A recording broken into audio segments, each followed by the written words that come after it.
জি, হিন্দুদের একটি অনুষ্ঠান। মাইক আরেকটু আমাদের আওয়াজটা বৃদ্ধি করেন যেন আমাদের আওয়াজটার জন্য ওটা আমরা আসে।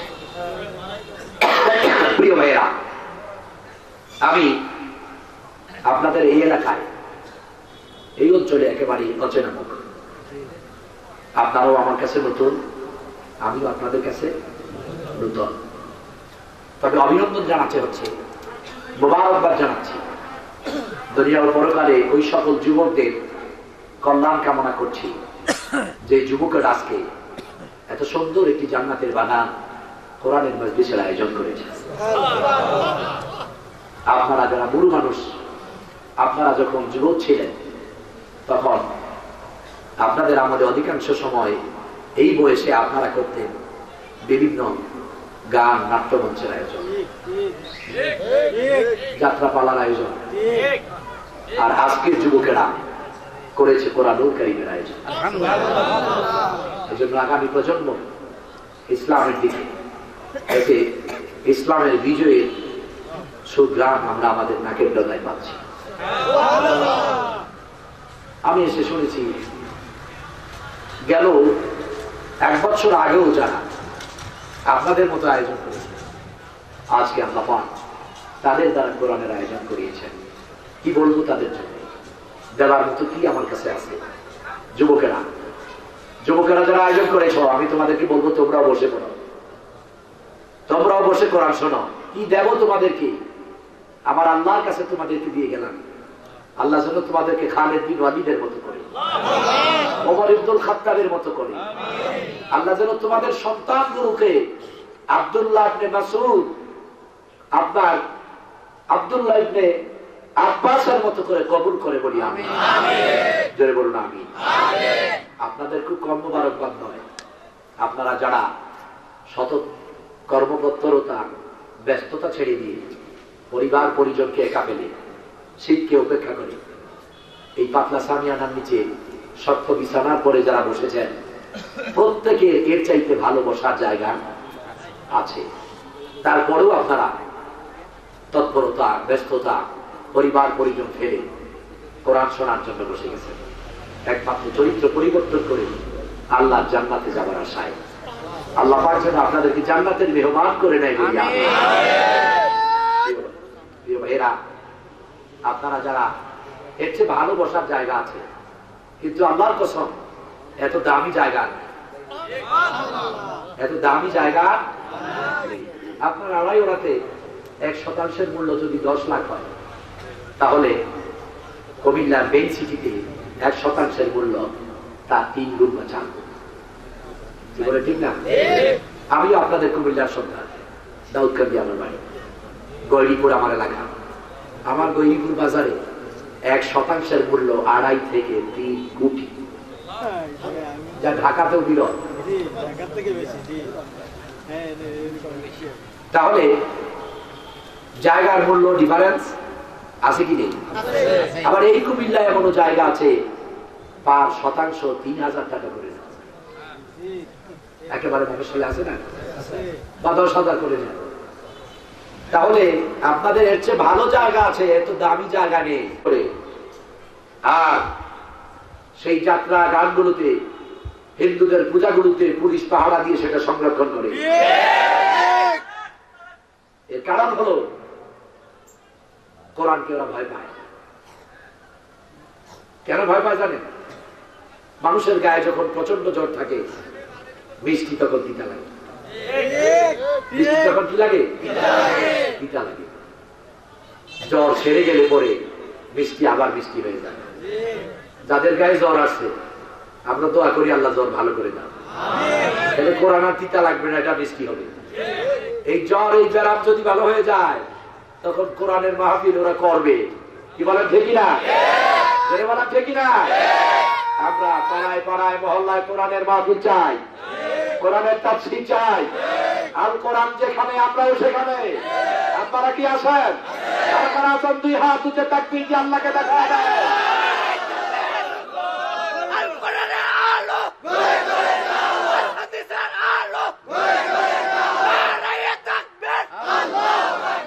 আল্লাহ পাক আমাদের কবুল করুন বলি আমিন, মঞ্জুর করি বলি আমিন। আসবেই কোরআনের কাছে, না এসে যে উপায় নাই। কারণ this is the way, this is a way নয়, ইহা একমাত্র সত্য, সদ্য, নাজাত, কল্যাণ, মুক্তি, আলোর পথ, এছাড়া আর কোনো পথ নাই। দিস ইজ এ ওয়ে নয়, দিস ইজ দা ওয়ে। আপনাকে যদি জিজ্ঞেস করে ঢাকা যাব কোন পথে, আপনি বলতে পারেন Comilla Shasongacha to Daudkandi, Chittagong road to Dhaka, this is a way. ইহা একটি রাস্তা, এর মানে আরো রাস্তা আছে বিকল্প। বলেন তো কোনটা আছে? ক্যান্টনমেন্ট থেকে ওই যে ব্রাহ্মণবাড়িয়া হয়। আর যদি বলা হয় দিস ইজ দা ওয়ে, তার মানে একটাই রাস্তা, আর কোনো রাস্তা নেই। এই Quran, this is the way, holy Quran, going to the heaven. সুবহানাল্লাহ বলেন। Islam is the complete code of life. Our prophet হযরত মুহাম্মদ মুস্তাফা সাল্লাল্লাহু আলাইহি ওয়াসাল্লাম, their book of the Holy Quran is just anything like going to the heaven, Jannah. একমাত্র ইসলাম পূর্ণাঙ্গ জীবন ব্যবস্থা। আর এই জীবন ব্যবস্থা পাথেও manual, law and logic. Holy Quran is the law, Holy Quran is the logic, Holy Quran is the manual, penal code.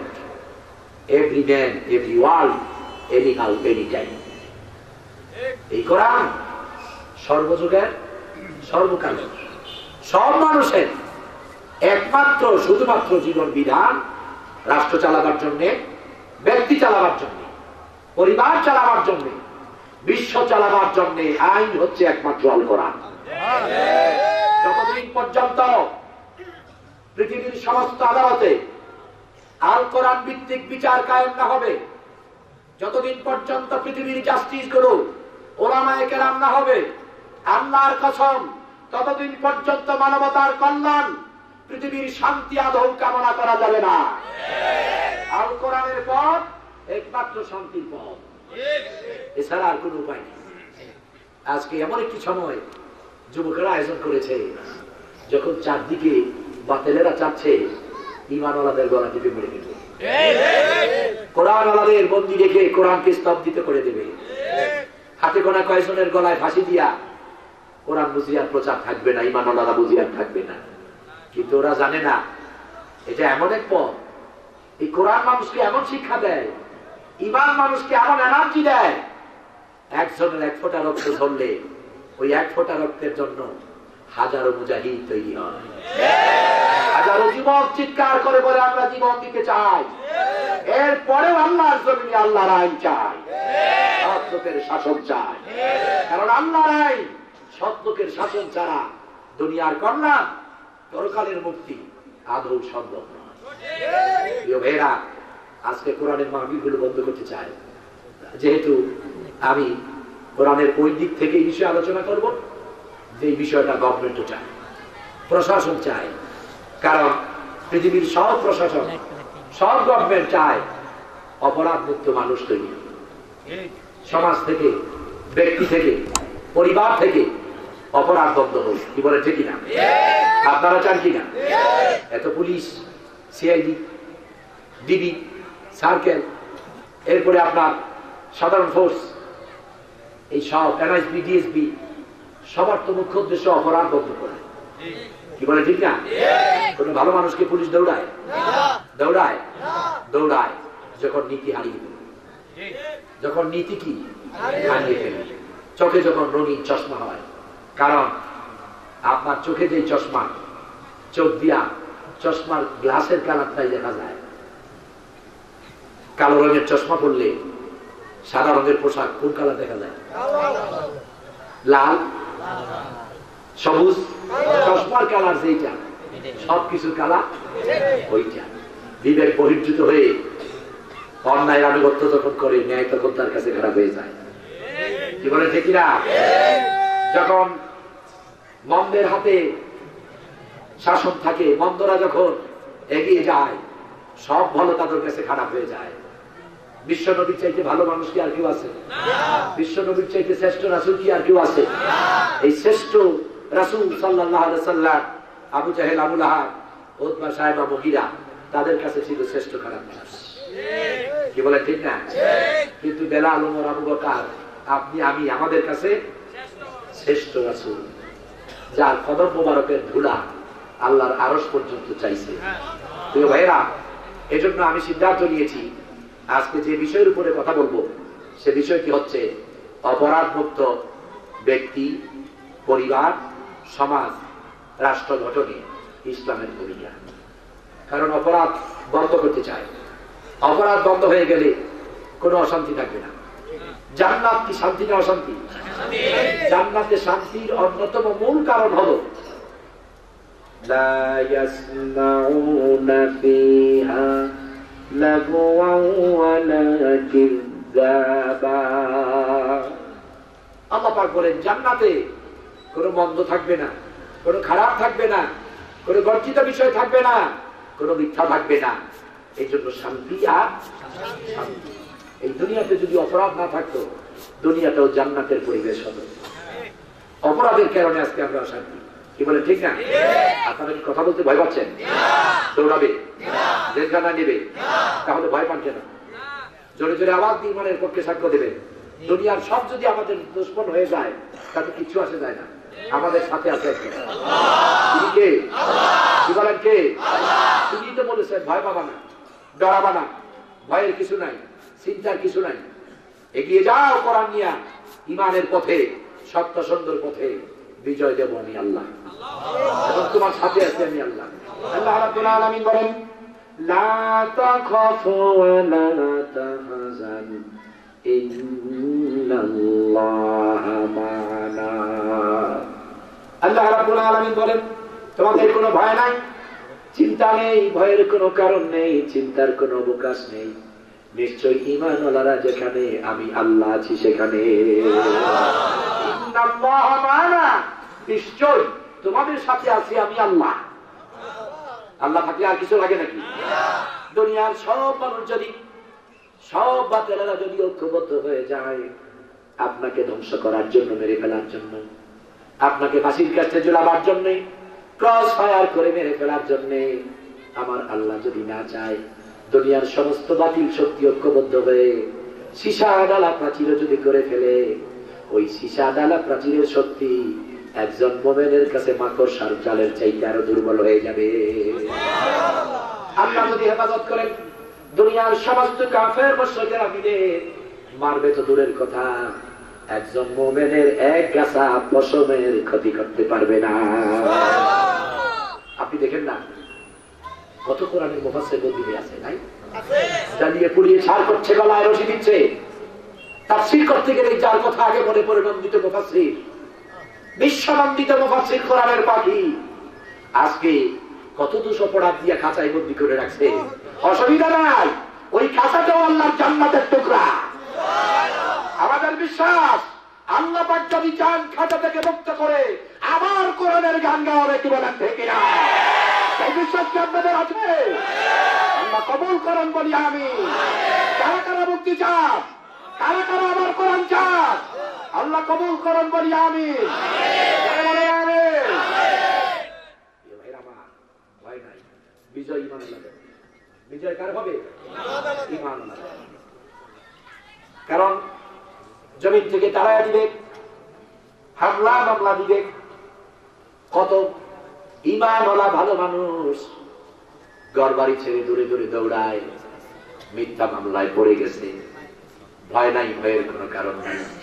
প্রিয় ভাইরা আমার, আল্লাহ রাব্বুল আলামিন যখন বিজয় দেবেন, এত সুন্দর বিজয় আসবে, দুনিয়ার সব মুশরিক কাফেররা মোকাবেলা করবে তো দূরের কথা, ঈমানওয়ালাদের সাথে মোকাবেলা করবে তো দূরের কথা, পালিয়ে যাবার রাস্তাটুকু খুঁজে পাবে না, পালায়া যাবার রাস্তা পর্যন্ত খুঁজে পাবে না। কি ভাই আওয়াজ ভাই একেবারে কম।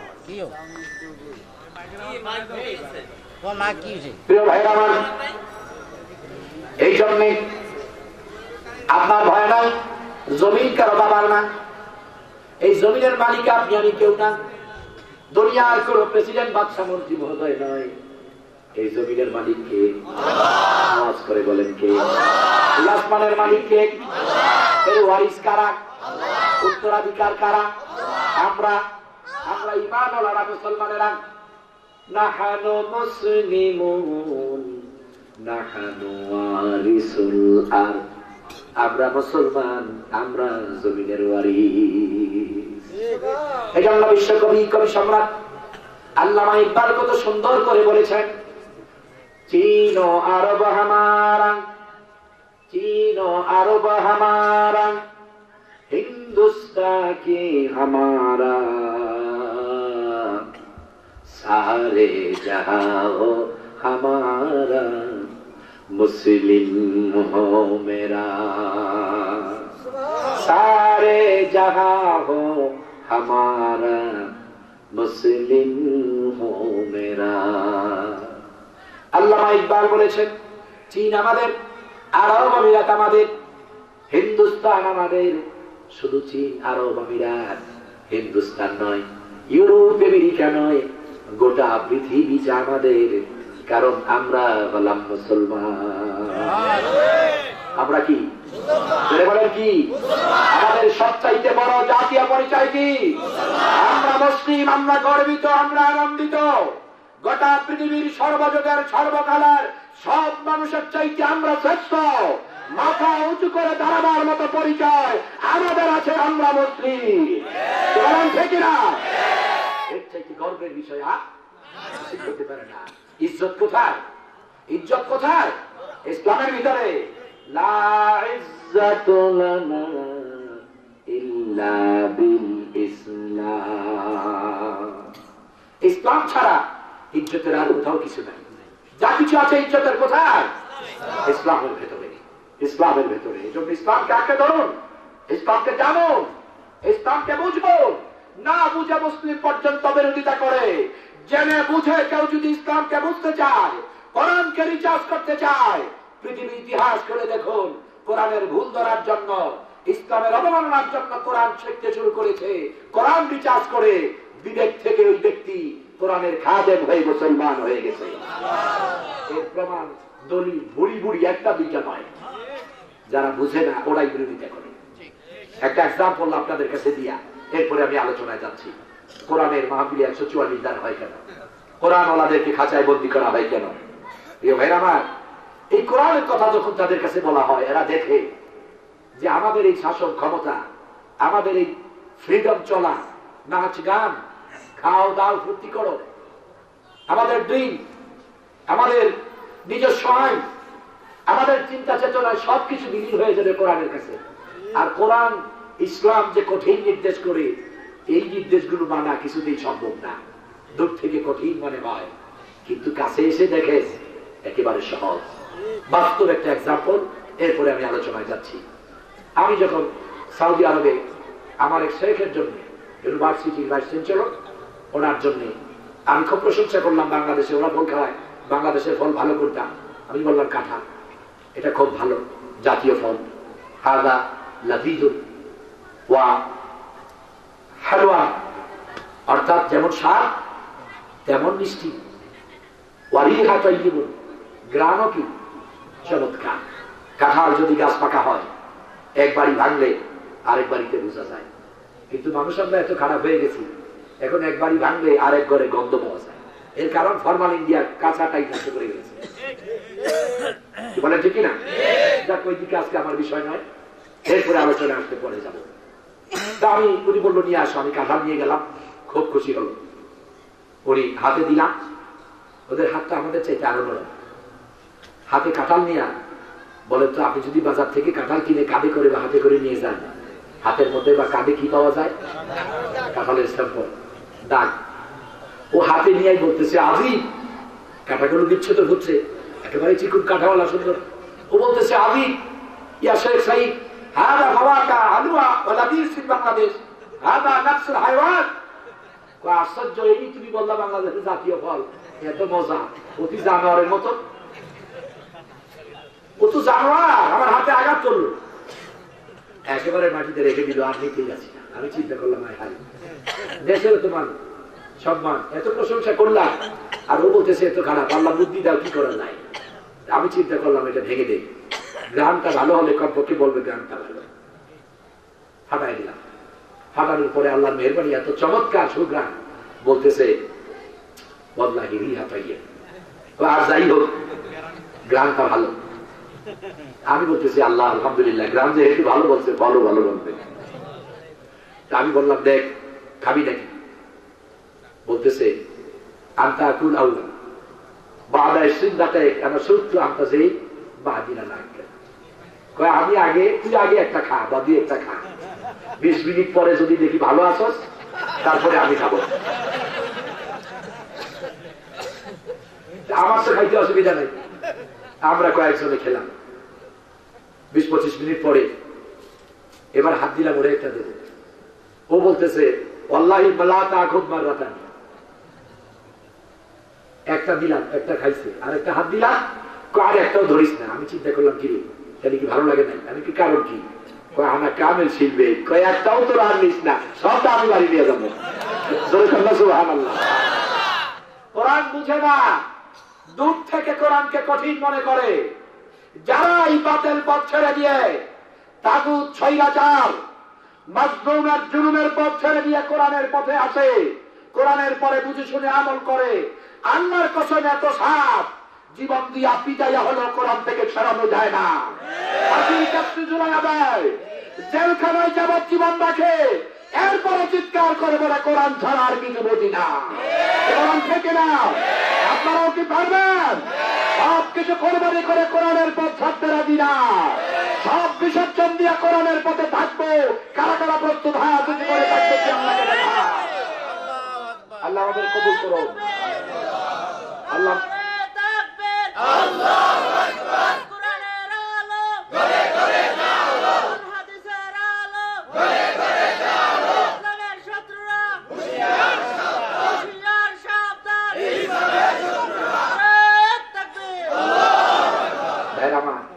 তাকবীরের মধ্যে ভেজাল আছে, আবার এই বক্তব্যের মধ্যে ভেজাল আছে। আমার মতো কত হুজুর, আমি আমারই বলতেছি, খুব সুন্দর আলোচনা কোরআনের জন্য জীবন দিয়ে দেব, আপনারাও দিবেন। হুজুর দিচ্ছে, আমরা বসে থাকবো কেন? কিন্তু 30,000 না হইলে 1.5 ঘন্টা আলোচনা করি না। তাহলে কোরআনের জন্য জীবন দিলেন কেন?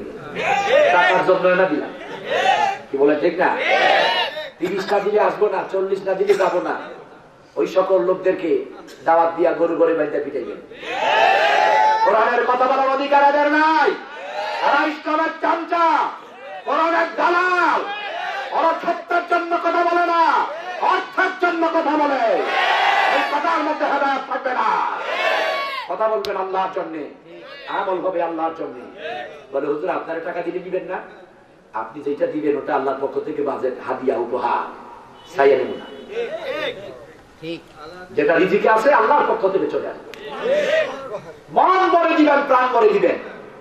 যারা বলবে এত দিতে হবে, বলবেন তোমার মতো কুত্তা লাগবে না, তোমার মতো কুত্তা লাগবে না। কোরআনের কথা বলার জন্য অনেক যথেষ্ট কোরআনের খাদেম আছে।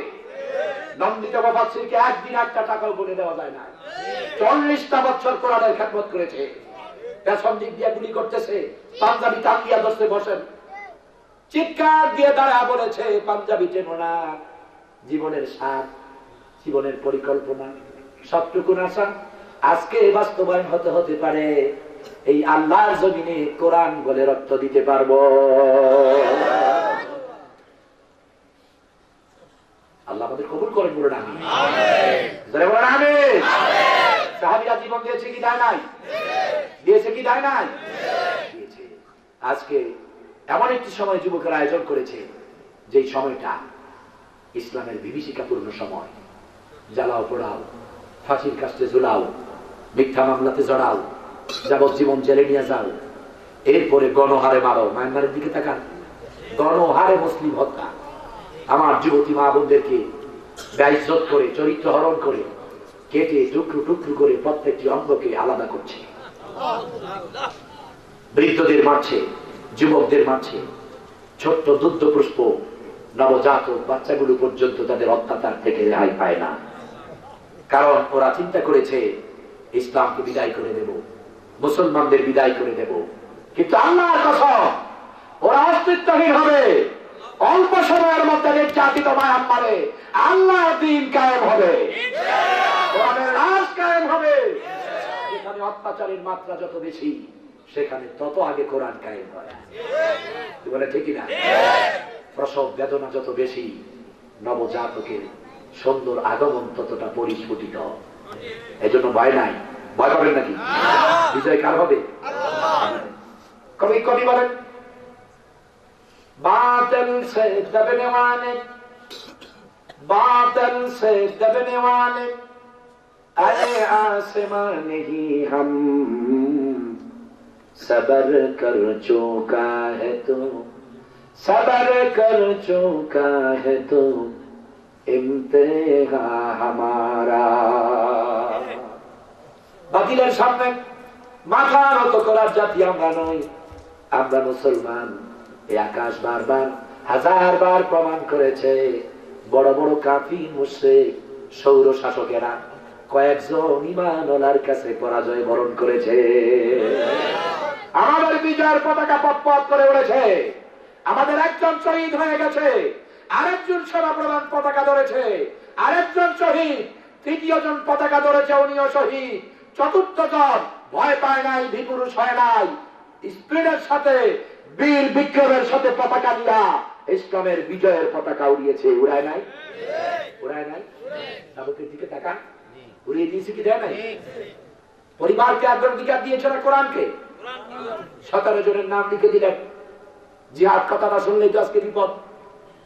যার কাছে বাংলা লেখা জিহাদ পাও তারই ধরো, নাশকতার মামলা দাও। কিন্তু কোরআনে যে জিহাদ আছে, যার ঘরে আছে তারই কি করবা? ওটা আরবিতে। এর মানে জিহাদ বুঝি না ওই কাঁঠালের মতো। জিহাদটাকে মনে করি ধরো, মারো, পাটকাও করো, জঙ্গিবাদী করো, বোম ফাটাও, যার উপরে ভাঙচুর, এর নাম জিহাদ না, এর নাম সন্ত্রাস, এর নাম জঙ্গিবাদ। কোন ঈমানওয়ালা মুসলমান সন্ত্রাস জঙ্গিবাদ করে না, সমর্থন করে না। জিহাদের সাধারণ বাংলা হলো শান্তি, শৃঙ্খলা, সভ্যতা, সুশৃঙ্খলার মাধ্যমে সুচিন্তিত ভাবে শান্তির মধ্য দিয়ে অপরাধ দমন করে ন্যায় প্রতিষ্ঠিত নাম, ন্যায় প্রতিষ্ঠার জন্য প্রাণ চূড়ান্ত প্রচেষ্টার নাম হলো জিহাদ। এর চেয়ে ভালো আর কিছু নেই। কিন্তু অপেক্ষা আজকে যারা বোম ফাটায় ওরা জিহাদ না, ওটা সন্ত্রাস। যদি জিহাদ সন্ত্রাস হতো তাহলে বিশ্বনবী সবচেয়ে বড় সন্ত্রাস ছিলেন। জয় বলেন নাউজুবিল্লাহ। কারণ জিহাদের মধ্য দিয়ে মানুষ, জিহাদ মানে ভালোবাসা, জিহাদ মানে সহমর্মিতা, জিহাদ মানে স্বজনপ্রীতি, জিহাদ মানে সৌজন্যতা, জিহাদ মানে স্নেহ, জিহাদ মানে মমতা, জিহাদ মানে সহমর্মিতা, জিহাদ মানে শান্তি, জিহাদ মানে ভালো কামনা, জিহাদ মানে মানুষকে ভালোবেসে কাছে টেনে অন্তর করা প্রেম, ভালোবাসা, মহব্বত দিয়া খারাপকে ভালো করো, এর নাম হলো জিহাদ। এজন্য পৃথিবীর সবচাইতে বড় যোদ্ধা ছিলেন বিশ্বনবী মুহাম্মদুর রাসূলুল্লাহ সাল্লাল্লাহু আলাইহি ওয়াসাল্লাম। সর্বযুগের সর্বকালের সবচাইতে বড় সেনা প্রধান ছিলেন বিশ্বনবী মুহাম্মদুর রাসূলুল্লাহ সাল্লাল্লাহু আলাইহি ওয়াসাল্লাম। নাকি সন্দেহ আছে আপনাদের? সন্দেহ আছে নাকি? তাহলে সভ্য, শান্ত, সুশৃঙ্খল দেশের ক্ষতি হবে এমন কোন কাজ, এটাও জঙ্গিবাদ, এটাও জিহাদের অংশ নয়। আপনাদেরকে অনেক সময় ভুল শিক্ষা দেয়, ভুল মন্ত্র দিয়ে যুবকদেরকে পথভ্রষ্ট করে। মনে রাখবেন, দেশ ও জাতির ক্ষতি হবে এমন কোন কাজ ইসলাম সমর্থন করে না। ওটা জিহাদ নয়, ওটা হচ্ছে জঙ্গিবাদ। কারণ আজকের যত নেতা দেশ প্রেম দিয়ে ভালোবাসার বক্তব্য দেখ না কেন, 1500 বছর আগে বিশ্বনবী যে বক্তব্য দিয়েছেন কিয়ামত পর্যন্ত আর কেউ দিতে পারবে না। বিশ্বনবী দেশ প্রেমের জন্য বলেছেন, ইয়াকুলু সাহিবুল কোরআন মুহাম্মদ সাল্লাল্লাহু আলাইহি ওয়াসাল্লাম, হুব্বুল ওয়াতানি জুজুল ঈমান। নবীজি বলেছেন, দেশ প্রেম ঈমানের অংশ। যার দেশ প্রেম নাই, তার ঈমান পরিপূর্ণ হয় নাই। দেশের ক্ষতি করা যাবে না, জাতির ক্ষতি করা যাবে না। আজকের সবচাইতে খারাপ মানুষটিকে ভালোবাসা দেন, কালকে আপনার চাইতে ভালো হতে পারে। এজন্য ইসলাম 10 মায়ের কথা বলে নাই, ইসলাম বলেছে আদর্শ শিখাও, ভালো মানুষ বানাও। প্রিয় ভাইরা আমার, এই জন্য কোন অসভ্যতা, কোন জঙ্গি, কোন নাশকতা যেন আপনাদেরকে স্পর্শ করতে না পারে। মনে রাখবেন, নাশকতার পথে জান্নাত নাই, বরং শৃঙ্খলা, শান্ত, ভদ্রতার পথেই জান্নাত। নবীজির চাইতে চাইতে নয়, বরং তুলনামূলক কাছাকাছি কোন ভদ্রলোক পৃথিবীতে আর কেউ নাই। কোন নবীরাও মুহাম্মদ সাল্লাল্লাহু আলাইহি ওয়াসাল্লামের মতো এত ভদ্র ছিল না। তিনি এত ভদ্র, এত শান্ত, এত সুস্থ। আমি আর জিহাদ কোথায় যাবা তুমি, কেন তুমি মানুষ মারো? আপনার আড়াই 6টা মসজিদ, আমি খুব খুশি হয়েছি। 6 জন ইমাম, কয়টা? 10টা মসজিদ, সব ইমামরা মাহফিলে আছে। কয় হুজুর সব মাহফিলে থাকে, আলহামদুলিল্লাহ, খুব খুশি হয়েছি।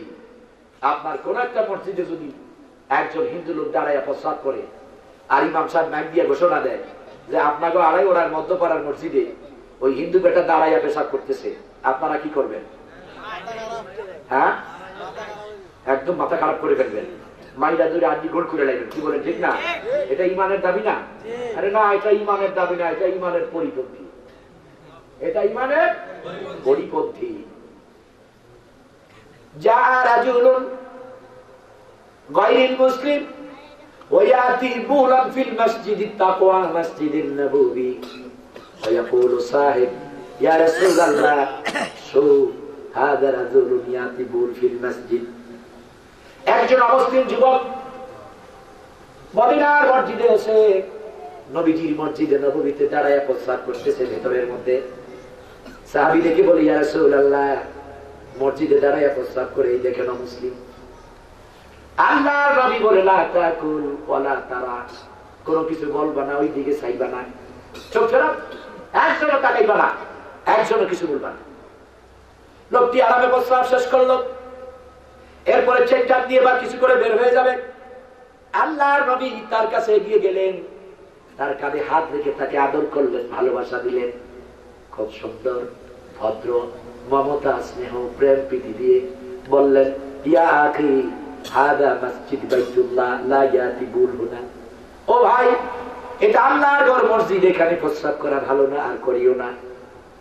এরপরে নবীজি বলেন, সাহাবীরা রে, একটি পাত্র সংগ্রহ করো, আমি মুহাম্মদ সাল্লাল্লাহু আলাইহি সাল্লাম পানি এনে এই জায়গাটা ধৌত করে দেই। কে পানি আনবে? কে পানি আনবে? বিশ্বনবী। আমি ইমাম সাহেব মুয়াজ্জিনকে ধমক দিও না, হারেসকে ধমক দিও না, মসজিদে ময়লা, আপনি শুরু করেন। আপনি খতিব তো কি হয়েছে? মসজিদের খিদমত দিয়ে আপনি খতিব। দুনিয়ার সব বাচ্চার চেয়ে বড় বাচ্চা মসজিদের খাদেম, খাদেমুল হারামাইন শরীফাইন। সৌদি আরবের যারা বাচ্চা হয়েছে ওরা প্রত্যেকে শুধু রিয়াদটা বাংলাদেশে যেতে পারে, কিন্তু ওরা পরিচয় দেয়, কখনো এই কথা বলে না মালিক আল আরাবিয়া, বরং কি বলে খাদেমুল হারামাইন শরীফাইন মামলাকাতুল আরাবিয়াতুস সাউদিয়া। কয় মক্কা মদিনার মসজিদের খাদেম, আরবে মক্কা মদিনার মসজিদের খাদেম। বলেন না সুবহানাল্লাহ। এত বড় একটা দেশের বাচ্চার পরিচয় দেওয়ার চাইতে গর্বের বিষয় মনে করে মসজিদের খাদেম। আল্লাহর হাবিব বলেন, পানি এনে ধৌত করে দেই। সাহাবীরা বলে, ইয়া রাসূলুল্লাহ সাল্লাল্লাহু আলাইহি ওয়াসাল্লাম, আপনি কেন ধুবেন? আমরা ধৌত করব। আর কেউ কিছু বলে না। লোকটা একটু দূরে গিয়ে দাঁড়ায় রয়েছে। নবীজি বলে, কি হলো তোমার? বলে, ইয়া রাসূলুল্লাহ, আপনি পারমিশন দিলে আবার আপনার কাছে আসতে চাই। আল্লাহর হাবিব বললেন, আসো, দরজা খোলা। কি বলবা বলো? লোকটি চোখের পানি ছেড়ে কাঁদছে, কিছু বলে না। নবীজি বলে, প্রাণ খুলে বলো, নির্ভয়ে কথা বলো। ইয়া রাসূলুল্লাহ, বুঝতে পারি নাই ইসলাম কত সুন্দর, আপনি নবী কত ভালো মানুষ, কত ভদ্র। ইয়া রাসূলুল্লাহ, ডাক দিনে প্রস্রাব বন্ধ করে দিতাম। নবীজি বলে, না, তোমার কষ্ট হতো। চলন্ত প্রস্রাব বন্ধ করে দিলে পরে কষ্ট হয়, ব্যথা হতে পারে, এই জন্য ডাক দেই নাই। তুমি প্রস্রাব করেছো, বুঝো নাই। লোকটি বলে, ইয়া রাসূলুল্লাহ, চোখের পানি ছেড়ে কাঁদি। আরো আগে কেন ইসলামের মতো, ইমানের মতো নিয়ামত গ্রহণ করলাম না? ইয়া রাসূলুল্লাহ, এই জন্য চোখের পানি ছেড়ে কাঁদি। আকবাল আল ইসলাম, আমানতু বিল্লাহি ওয়া রাসূলিহি, আমি ইসলাম গ্রহণ করলাম, আমি ঈমান আনলাম। আমাকে পড়ায়া দেন, আশহাদু আল্লা ইলাহা ইল্লাল্লাহ ওয়া আশহাদু আন্না মুহাম্মাদান আবদুল্লাহি ওয়া রাসূলুহু। আপনি যতই চেষ্টা করতেছেন করতে গিয়ে লাইন খরচ কিনা দেখেন, এটা হতে পারে না। এই লাইনগুলো দেখো, ঠিক আছে প্রিয় ভাই আমার, দেখ আপনারা বুঝেন তো, আপনারা কোন রকম বুঝেন তো, আপনি চেষ্টা করুন দেখেন কোন লাইন ডিস্টার্ব কিনা, আওয়াজ নাই। তোমার আর প্রিয় ভাই আমার, অপারেটর আসনি আর প্রিয় ভাই আমার, কথা না বলি এইদিকে তাকাই, মা থাকুক আর নাই থাকুক, মাইক বন্ধ হয়ে যেতে পারে কিন্তু কোরআনের কথা বন্ধ হবে না। মাইক অকিছু হয়ে যেতে পারে কিন্তু কোরআনের আওয়াজ চলবে, আলোচনা চলবে, শেষ পর্যন্ত শোনা গেলেই যথেষ্ট।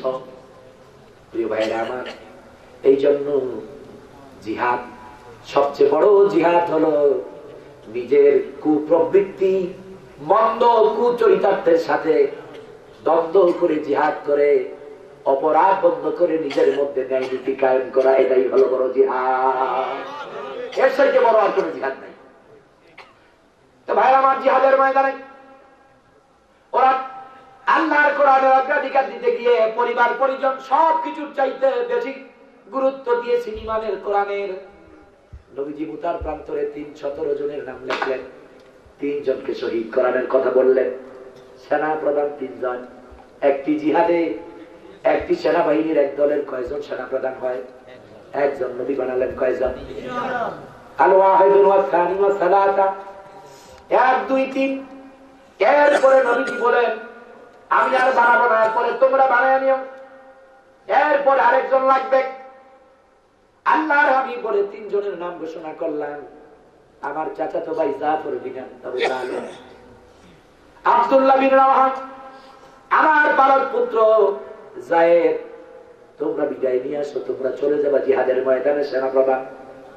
তোমাদের পরে আরেকজন লাগবে, তোমাদের পরে আরেকজন লাগবে, তোমরা বানায় নিও। আর কোনদিন কারোর সাথে তোমাদের দেখা হবে না, কথা হবে না। পরিবার পরিজনের কাছে তোমরা কোনদিন আসবা না। বিদায়টুকু নিয়ে এসো। হযরত জাফর চলে গেলেন বিদায়ের জন্য। জাফর গিয়ে বিবিকে ডেকে বলে, বিবি রে, বিদায় নেবার জন্য আসছি, বিদায় দাও, জিহাদের ময়দানে যাব। বিবি আমার, আর কোনদিন দেখা হবে না, কথা হবে না। আল্লাহর পথে, কোরআনের পথে অবিচল থাকবা, ইমানের পথে অবিচল থাকবা, সন্তানগুলোকে কোরআন শিখাবা, কোরআনের পথ ধরে চালাবা। আল্লাহর কসম করে বলি, যদি ইমানের পথে, ইসলামের পথে অবিচল থাকতে পারো, সন্তানগুলো চালাতে পারো, আমার বিশ্বাস তোমার আমার আর সন্তানের আবার দেখা হবে আল্লাহর জান্নাতের ভেতরে। বিবিকে বলে, বলেন স্বামী আমার, এমন করে তার কখনো বলেন নাই। হযরত জাফর বলে, আল্লাহর হাবিব শহীদের কাতারে আমার নাম লিখেছে। ও বিবি, চলে গেলে আমার দেরি করা সম্ভব নয়। বিবি বলে, প্রাণের স্বামী, যাবার আগে একটু দোয়া করব, আল্লাহর দরবারে যেন দোয়া কবুল হয়ে যায়। কারণ আল্লাহর পথে দিন কায়েমের জন্য, সত্য প্রতিষ্ঠার জন্য যখন কেউ কদম বাড়ায়, ওই লোক দোয়া করলে, আমিন বললে, আল্লাহ পাক দোয়া কবুল করে। বিবি হাত তুলে দোয়া করে, রব্বুনা আলামিন, আমার স্বামীকে ইসলামের বিজয় দিও। হযরত জাফর বলে, আমিন। এরপরে বলে, আল্লাহ আমার স্বামীকে আবার গাজী বানায় আমার বাড়িতে ফিরাইয়া দিও। হযরত জাফর আমিন না বলে মুনাজাত ছেড়ে দিয়ে তরবারি উল্টা পিঠ দিয়া বিবির গায়ে, গায়ের পরে মৃদু হালকা আঘাত, আরামদায়ক আঘাত করে বললেন, বিবি রে, উল্টা দোয়া করো না, দোয়া করলে কবুল হবে না, আমিও আমিন বলবো না। আল্লাহ রাব্বুল আলামিন আমার জন্য সবচাইতে শ্রেষ্ঠ জান্নাতের দরজা খুলে দিয়েছে। এই দুনিয়ার সাধারণ ঘরের দরজা আমার জন্য আর খোলা হোক আমি চাই না। আমার ঘরের দরজা চিরতরে আমার জন্য বন্ধ, আবার আল্লাহ জান্নাতের দরজা খোলা, আমি চলে গেলাম। বিবিটাকে, স্বামী আমার একটু দাঁড়া। হযরত জাফর বলে, না আর দাঁড়াতে পারি না, কারণ জান্নাতের খুশবু আমার নাকের ডগায় কোরআন আমায় ডাকতেছে, আল্লাহ ডাকতেছে। বিবি বুঝতে পারছে আমার ডাকে কাজ হবে না, সন্তানগুলো পেছনে লেলিয়ে দিয়েছে। ও ছেলেরা, তোমার আব্বা চলে যায়, আর কোনোদিন ফিরবে না, দেখা হবে না, কথা হবে না, শহীদ হয়ে যাবে। ছেলেরা তো সরে দৌড়ায়, ডাকতেছে, আব্বু আব্বু একটু দাঁড়াও, একটু দাঁড়াও, আদর ভালোবাসা দিয়ে যাও, কোনদিন আর দেখা কথা হবে না। হযরত জাফর, ছেলেরা যখন ডাকলো, অন্তরে মায়া লাগলো, নিজের ইচ্ছে হলো একটু পেছনের দিকে তাকাই, আল্লাহকে ডাক দিয়া বলে, আল্লাহ তুমি সাক্ষী থাকো, সন্তানের ডাকে আর পেছন ফিরে যেতে চাই না, মায়া লাগাতে চাই না, কারণ তোমার আর তোমার হাবিবের জান্নাতের মায়া আমার কলিজাকে বিচলিত করে দিয়েছে। রব্বুল আলামিন আমার এই দুইটা শাহাদাত আঙ্গুল আমার কানের মধ্যে ঢুকাইয়া দিলাম, সন্তানের ডাকের আওয়াজ যেন আমি না পাই। ও আল্লাহ, বিনিময়ে কিয়ামতের দিনে মুসিবতের ময়দানে তুমি যখন বলবে জাফর শ্রেষ্ঠ জান্নাতের মধ্যে চলে যাও, আমি যখন দৌড়াবো পেছন থেকে সন্তানগুলো যখন ডাকবে, তুমি রব্বুল আলামিন আজকের এই শাহাদাত আঙ্গুলের বিনিময়ে ওই দিন ডেট দিয়ে বলো, জাফর রে দাঁড়াও, সন্তান পরিবার তোমায় ডাকতেছে, ওদেরকে নিয়ে জান্নাতে চলে যাও। হযরত জাফর চোখের পানিগুলো ছেড়ে চলে গেল আল্লাহর হাবিবের দরবারে। হযরত আব্দুল্লাহ বিন রাওয়াহা সত্য বিবাহ করেছে মক্কার সুন্দরী মেয়ে, আভিজাত্য সংসারের মেয়ে, অনেক মহারণা দিয়ে এরপরে বিয়ে করতে পেরেছে। আজকেই তার বাসর রাত, নবীজির কাছে গিয়েছিলেন দোয়ার জন্য, নবী গো আজকে আমার বাসর দোয়া করবেন যেন সুখময় হয়। হযরত আব্দুল্লাহ বিন রাওয়াহা কোনো কথা বলার আগে আল্লাহর হাবিব বলে দিলেন, আব্দুল্লাহ বিন রাওয়াহা রে, আগামী দিন তুমি মুতার প্রান্তরে যাবে, বিদায় নিয়ে চলে এসো, আর কখনো ফিরে আসবে না। আব্দুল্লাহ বিন রাওয়াহা আর কোনো কথা বললেন না, দৌড়ে বাড়ি গিয়া বিবির কাছে কথা বলবে। বাড়ির কর্নারে গিয়া দেখে আওয়াজ শোনা যায় ঘরের মধ্যে, গুনগুন। ভাবলো ঘরে কিসের আওয়াজ, আমার বিবি ছাড়া তো আর কেউ নেই। হযরত আব্দুল্লাহ বিন রাওয়াহা ঘোড়ার পিঠ থেকে নেমে আগে গিয়া শোনে ঘরের ভিতরে বসে বসে বিবি তিলাওয়াত করতেছে, ইন্নাল্লাহ আশতারা মিনাল মুমিনিনা আনফুসাহুম ওয়া আমওয়ালাহুমুল জান্নাহ ওয়া আমওয়ালাহুম বিআন্না লাহুমুল জান্নাহ। হযরত জাফর বলে, আসসালামু আলাইকুম ওয়া রাহমাতুল্লাহ। বিবি রে, কিছুক্ষণের জন্য আল্লাহর হস্তে কোরআন শরীফ খানা বন্ধ করো, তিলাওয়াতটা বন্ধ করো। বিবি এমন একটি আয়াত তিলাওয়াত করেছো যা আমার জীবনে কিছুক্ষণের মধ্যে, কয়েক ঘন্টার মধ্যেই ঘটতে যাচ্ছে। বিবি রে, কোরআন শরীফ বন্ধ করো, পড়ে তেলাওয়াত করবা, আমি তোমার স্বামী আব্দুল্লাহ বিন রাওয়াহা। হে বিবি, বিদায় নেওয়ার জন্য আসছি, আমাকে বিদায় দাও, আর কোনোদিন দেখা হবে না, কথা হবে না। বিবি ডেকে বলে, প্রাণের স্বামী আমার, আগে তো দেখা, এরপরে বিদায়, দেখা হলো না, কথা হলো না, বিদায় নেওয়ার জন্য আসছেন। হযরত আব্দুল্লাহ বিন রাওয়াহা বলে, বিবি আমার এই জন্য বিদায়ের জন্য আসছি রে, চির বিদায় নিয়ে যাব, আল্লাহর জান্নাতের দরওয়াজা খোলা, আমি আর ঘরে আসতে চাই না। বিবি ডেকে বলে, আপনি অনেক মহারণা দিয়া অনেক অর্থের বিনিময়ে আমাকে বিয়ে করেছে, একটিবারও কি আমার চেহারার সৌন্দর্যটা দেখতে চান না? স্বামী ডেকে বলে, বিবি আমার, আমি তো চেহারার সৌন্দর্য দেখতে কখনো চাই না, আল্লাহর কসম করে বলি বিবি আমার, ইমানের পরে অবিচল থাকবা, কোরআনের পথ ধরে চলবা, ধৈর্য ধারণ করবা, যদি চলতে পারো রে, তোমার সৌন্দর্যকে আরো হাজার গুণে বানাইয়া আল্লাহ রাব্বুল আলামিন জান্নাতের মধ্যে তোমার আমার জীবন ধারণের ব্যবস্থা করে দেবে। জান্নাতে দেখা হবে, কথা হবে, জান্নাতে বাসর হবে। বিবি রেখে বলে, প্রাণের স্বামী আমার, আল্লাহর হস্তে কিছুক্ষণের জন্য ঘরে আসেন। স্বামী বলে, সম্ভব না। বিবি বলে, আল্লাহর কসম করে বলি, সৌন্দর্য প্রকাশ করব না, প্রেম নিবেদন করব না, বরং আমার এই হাতটা দিয়ে আপনার একটু ওযু বানাইয়া দেব, কিয়ামতের দিনে মুসিবতের ময়দানে আমার আর কোন আমল যদি আল্লাহর কাছে মঞ্জুর না হয়, আমি দাঁড়াইয়া বলবো, আল্লাহ আনা জাওজাতে শাহীদ ওয়া খিদমাতিল ওয়াদু ফিল ইয়াদি। ও আল্লাহ, আমি শহীদের স্ত্রী, কিচ্ছু করতে পারি নাই, যাবার সময় আমার হাত দিয়া ওযু বানাইয়া দিয়া পাওটা ধোয়া দিছি গো আল্লাহ, আমার বিশ্বাস এই জন্য আমাকে নাজাত দিবে, আমি জাহান্নামের মধ্যে যাব না। হযরত আব্দুল্লাহ বিন রাওয়াহা বলে, বিবি রে, এটাও তোমার কাছে জমা রেখে দাও, এই খেদমতটুকু আল্লাহ জান্নাতে সুযোগ করে দেবে। হযরত আব্দুল্লাহ বিন রাওয়াহা চলে গেলেন। হযরত যায়েদকে নবী বলে, তুমি কি যাবা না? যায়েদ বলে, ইয়া রাসূলুল্লাহ, আমি কোথায় যাব? ওই ঈদের দিন সকালবেলা আপনি যে গায়ের পথ থেকে আইনা জায়গা দিচ্ছেন, আচ্ছা আমার আর কেউ নাই, যাবার মতো কোনো জায়গা নেই নবীজি গো। বন্ধুরা আমার, ওই ঘটনা বলা মূল উদ্দেশ্য নয়, মূল বক্তব্য ছিল একজন শহীদ হয়ে গেলে 1000 জন পোড়ায় মারলে বাকি ইমানওয়ালারা দৌড়াইয়া সিংহের মতো আগায়া যায়, পালাইয়া যায় না। জিহাদের ময়দানে হযরত আব্দুল্লাহ বিন রাওয়াহা শহীদ হয়ে গেলেন, হযরত যায়েদ শহীদ হয়ে গেলেন। এবার হযরত জাফরের পালা। হযরত জাফর আল্লাহর ইসলামের পতাকা নিয়ে কোরআনের আওয়াজ দিয়া সামনের দিকে এগোতে শুরু করলেন। ইতিহাস করে দেখেন, হাদিস করে দেখেন, সিরু আলামান নাবলার মধ্যে এসেছে, কিতাবুল মাগাজির মধ্যে বুখারী শরীফ হয়ে এসেছে। হযরত আব্দুল জাফর ইবনে আবু তালেব, জাফর বিন আবু তালেব কাফেরদের তরবারি লাগাতে ডান হাতখানা কেটে গেল। ডান হাতখানা তিনি ছেড়ে দিয়ে বাম হাত দিয়া ধরে আল্লাহু আকবার ধ্বনি নিয়ে গাইতে লাগলেন।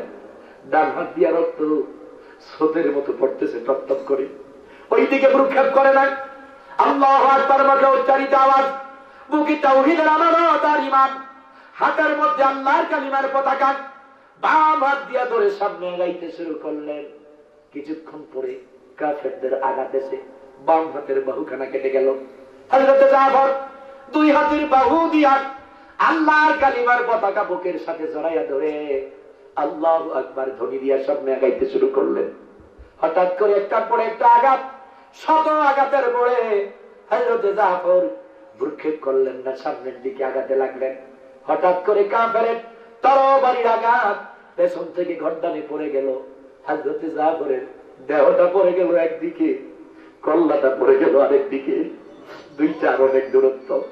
হযরত আবু উবাইদা বলেন, আমি আর সহ্য হয়ে গেলাম, দূর থেকে দেখতেছি জাফরের দেহ একদিকে, মাথাটা আরেকদিকে পড়ে আছে, টপ টপ করে নাচতেছে। কিন্তু আশ্চর্য হয়ে গেলাম, ইসলামের পতাকা নিচু পড়ে নাই, কে দৌড়ে গিয়া পতাকা ধরলো? কোন ফেরেশতা আসলো নাকি? হযরত খালিদ বিন ওয়ালিদ বলেন, আমি সামনে গিয়া দেখি আমার ভাই জাফর ছোট্ট মাথাটা দিয়া, দেহ একদিকে মাথা আর একদিকে, এই মাথাটা দিয়া কামড় দিয়া আল্লাহর পতাকা ধরে উঁচু করে রেখেছে, শহীদ হয়ে গেছে। আল্লাহর দ্বীনের পতাকা নিচে পড়তে দেয় না। প্রিয় ভাইরা, হযরত খালিদ বিন ওয়ালিদ বাকি সাহাবীরা ভয় পেলেন না, গায়ে গেলেন। তারা বলেন, ভয় পেলেন না, গায়ে গেলেন। 17 জনের শহীদের পরে আল্লাহর পতাকা হাতে নিয়ে সামনের দিকে এগোতে শুরু করলেন। চতুর্দিকে মুখরিত আওয়াজ, আল্লাহু আকবার ধ্বনি। অল্প সময়ের মধ্যে কাফের মুশরিকরা পলায়ন করলো, ইসলামের বিজয় হয়ে গেল। কি বলেন ঠিক না? এই জন্য আল্লাহ রাব্বুল আলামিন বলেন, লা তাখাফু ওয়া লা তাহজান ইন্নাল্লাহা মা'ানা। ভয় নাই, চিন্তা নাই, চিন্তার কোনো অবকাশ নেই। ঈমানের পথে, কোরআনের পথে আগায়া যাও। তোমরা ঈমানওয়ালারা, কোরআনওয়ালারা যেখানে, আমি আল্লাহ রাব্বুল আলামিন সেখানে। ভয় পাবেন? ঈমানের পথ থেকে দূরে যাবেন? ঈমান তো দেখতে হবে আগে আছে কিনা, আগে নিজের ঈমানকে সংরক্ষণ করতে হবে। কি বলেন ঠিক কিনা? এই জন্য আমি আলোচনার যে বিষয় নিয়েছিলাম, অপরাধমুক্ত ব্যক্তি, পরিবার, সমাজ ও রাষ্ট্র গঠনে ইসলামের ভূমিকা। আর আপনাদের সামনে কোরআনের অসংখ্য সূরা থেকে 114 খানা থেকে আমি তিলাওয়াত করেছি সূরা 3। সূরা 3 তিলাওয়াত করেছি না? আসুন আরেকটু তিলাওয়াত করে নেই। বিসমিল্লাহির রহমানির রহিম। ওয়াত-তিন ওয়াজ-যাইতুন ওয়া তুরি সিনিন ওয়া হাযাল বালাদিল আমিন। আল্লাহ পাক এখানে 4টা জিনিসের কসম কাটতেছে। কয়টা? জোরে বলেন, কয়টা? কি ভাই অসুবিধা হচ্ছে আপনাদের? 11টা 28 নাকি? আমরা সর্বোচ্চ 12টা পর্যন্ত কথা বলবো, এরপরে আর যাবো না, কষ্ট হবে। আর আপনারা চাইলে আমি দোয়া করে দিই। কি বলেন? ভাই আমার, আল্লাহ পাক এখানে একবারে সংক্ষিপ্ত কথা বলতেছি আমি। এখানে আল্লাহ পাক কসম কাটলেন কয়টা বস্তু? 4টা। কথা বললেন 2টা। কথা বললেন কয়টা? 2টা। ডাবল, অর্থাৎ যত কথা তার চেয়ে দ্বিগুণ শপথ। বাংলাতে বলা হয় শপথ, আরবিতে বলা হয় কসম, গ্রামের ভাষায় বলা হয় কি? কিরা। আল্লাহ কিরা কাটলেন। কিরা কাটা জায়েজ না না জায়েজ? জায়েজ। না জায়েজ যদি হতো আল্লাহ কিরা কাটতেছেন কেন? আল্লাহ কি নাজায়েজ কাজ করে নাকি? কিরা কাটা জায়েজ এবং সওয়াব। ওই সত্য কাজে সত্য বুঝাবার জন্য কিরা কাটলে সওয়াব হয়। তবে মনে রাখবেন, কিরা কাটবেন একমাত্র আল্লাহর নামে। কার নামে? আল্লাহর নাম ছাড়া আর কারো নামে কিরা কাটা যাবে না, শপথ করা যাবে না। আরবিতে বললে আল্লাহ, বাংলায় বললে আল্লাহর কসম। যদি আরবিতে বলেন কি বলবেন? আল্লাহ। আর বাংলায় বললে কি বলবেন? আল্লাহর কসম। সত্য কথায় এই কথা বললে সওয়াব হয়। আল্লাহ বলতে কয়টা হরফ? 5টা। আলিফ লাম লাম হা 4টা। আল্লাহ বলতে কয়টা হরফ? 4টা। আল্লাহর নামে সত্য কথায় কিরা কাটলে কম করে হলো একবার 40টা সওয়াব হয়, গোনা নাই। কিন্তু মিথ্যা কথায় কাটা যাবে না। যদি কাটে জরিমানা দিতে হবে, কবিরা গোনা হবে, আবার জরিমানাও কি দিতে হবে। মিথ্যা কথা বলাও যাবে না, মিথ্যা কথায় আল্লাহর নামে কিরা কাটাও যাবে না। কিন্তু আমরা কিরা কাটি, মসজিদের কিরা, মাদ্রাসার কিরা, নবীর কসম, মা বাবার কসম, আমার পোলারের কসম, এগুলো হারাম। এগুলো কি হারাম? এগুলো কাটলে কবিরা গোনা হয়। আপনি কসম কাটবেন আল্লাহর নামে, আর আল্লাহ কসম মান কাটে সৃষ্টির নামে। এখানে আল্লাহ 4টা সৃষ্টির নামে কসম করতেছেন। কি কয়টার নামে? 4টা। আরো কয়েকটা বিষয় আসতেছে, যেহেতু কসম এসে গেছে। কসমের পরে মান্নত। মান্নত আমরা মান্নত করি না? অমুক পীর বাবার নামে মান্নত, অমুক বাজারের নামে মান্নত, অমুক হুজুরের নামে মান্নত। শুধু হারাম না, শিরক। তওবা না করে মারা গেলে বেহেশত হারাম। দলিল হলো কোরআনের সূরা আল মায়েদার 72 নম্বর আয়াত, ইন্নাহু মান ইউশরিক বিল্লাহি ফাকাদ হারামাল্লাহু আলাইহিল জান্নাহ ওয়া মাআওয়াহুন নার। এজন্য মান্নত হবে কার নামে? কসম হবে কার নামে? কসম মানে শপথ। কার নামে করবেন? আল্লাহর নামে। মান্নত কার নামে? আল্লাহর নামে। দোয়া কার কাছে? দোয়া কার কাছে? ইবাদত কার জন্য? ইয়্যাকা না'বুদু ওয়া ইয়্যাকা নাস্তাঈন। তোমার সব ইবাদত আমি আল্লাহর জন্য, সব প্রার্থনা একমাত্র আমি আল্লাহর কাছে। আল্লাহর ইবাদত করেন নাই, ইবাদতে কাউকে শরীক করেছেন, কারো মাধ্যম দিয়ে চাইছেন, কবর, মাজার, রওজা, মৃত ব্যক্তি, পীর, বুজুর্গ, ওদের মাধ্যম দিয়া, ওদের উসিলা দিয়া, ওদের দোহাই দিয়া আল্লাহর কাছে চাইছেন, ওইটাও শিরক, জান্নাত হারাম। বরং আপনার আল্লাহ কানা নয়, কম বুঝে না যে ওনারে আরেকজন দিয়ে বুঝাইতে হয়। আমরা অনেক হুজুরেরা ওয়াজ করি যে আদালতে উকিল না থাকলে জজ সাহেবকে বোঝানো যায় না, আসামি আসামির কথা বলতে পারে না, উকিল দিয়া বলে। কি বলেন ঠিক না? এর কারণ কি জানেন? জজ সাহেবের জ্ঞান কম, বুদ্ধি কম। উনি কুমিল্লার কোর্টে বসে কুমিল্লা শহরে থেকে দাউদকান্দি কি ঘটছে জানেও না, দেখেও না। জানা দেখার কোন ক্ষমতাও আল্লাহ তাকে দেয় নাই। সাক্ষীর জেরায় আলোচনায় একটা সিদ্ধান্ত নেয়, ওইটার উপরে রায় দেয়। অনেক সময় ভুল হয় না? কিন্তু আমার আল্লাহরে কেউ বুঝাইতে হয় না। আমার আল্লাহ আপনি কাজ করবেন ওইটা দেখে না, বরং আপনি কাজ করার আগে চিন্তা করেন, ধ্যান করেন, আপনি সিদ্ধান্ত গ্রহণ করেন। সিদ্ধান্তের আগে নাভিতে অনুশোচনা হয়, চেতনা তৈরি হয়। ওই চেতনার আগেই আমার আল্লাহ জানে আপনি কি করবেন। এই জন্য আল্লাহর জন্য উকিল লাগে না, কারণ আল্লাহ দুর্বল না, আল্লাহ সবল।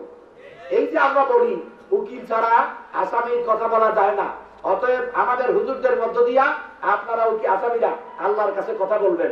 এটা হলো আমাদের 2 নম্বরই ব্যবসা, আপনাদেরকে চুষে খাওয়ার জন্য। কি বলেন ঠিক না? কারণ আল্লাহ বলেছেন তোমার কথা তুমি বলো, এমন কোন ভাষা নাই আমার আল্লাহ বুঝে না। বোবার ভাষাও আল্লাহ বুঝে, ইশারাও আল্লাহ বুঝে, অন্তরের চিন্তাও আল্লাহ বুঝে। যেমনে পারেন আল্লাহর কাছে চান, আল্লাহ কয় আমি বুঝি, চাইলেই দেবো। আরেকটা এক্সাম্পল শোনেন। আপনার আব্বা শত কোটি টাকার মালিক, চেয়ারম্যান সাহেব মনে করেন, আবুল কালাম আজাদ সাহেব ভালো ধনী মানুষ মনে করেন, আমি জানি না, আমি চিনি না, অথবা আকাবা বাহাউদ্দিন বাহার ভাই অত্যন্ত সম্পদশালী ভদ্র মানুষ। উনি ওনার ছেলে 10,000 টাকা লাগবে, অথবা একটা কমপ্লিট শট লাগবে। তো উনি ইমাম সাহেবকে বলতেছে, হুজুর আমার আব্বাকে বলে দেন একটা কমপ্লিট শট দিতে। ইমাম সাহেব গিয়া কয়, মাননীয় চেয়ারম্যান সাহেব আপনি আপনার ছেলেকে একটা কমপ্লিট শট দেন। বলেন তো বাবা কি রাগ না বেজার খুশি? কেন রাগ? আমার ছেলে আমার কাছে না চাই, ইমাম সাহেবের মাধ্যম বানাইলো, কেন আমার কি নাই? আল্লাহ তো অনেক বড়, আল্লাহর কাছে চাইতে আর কারো মাধ্যম লাগে না।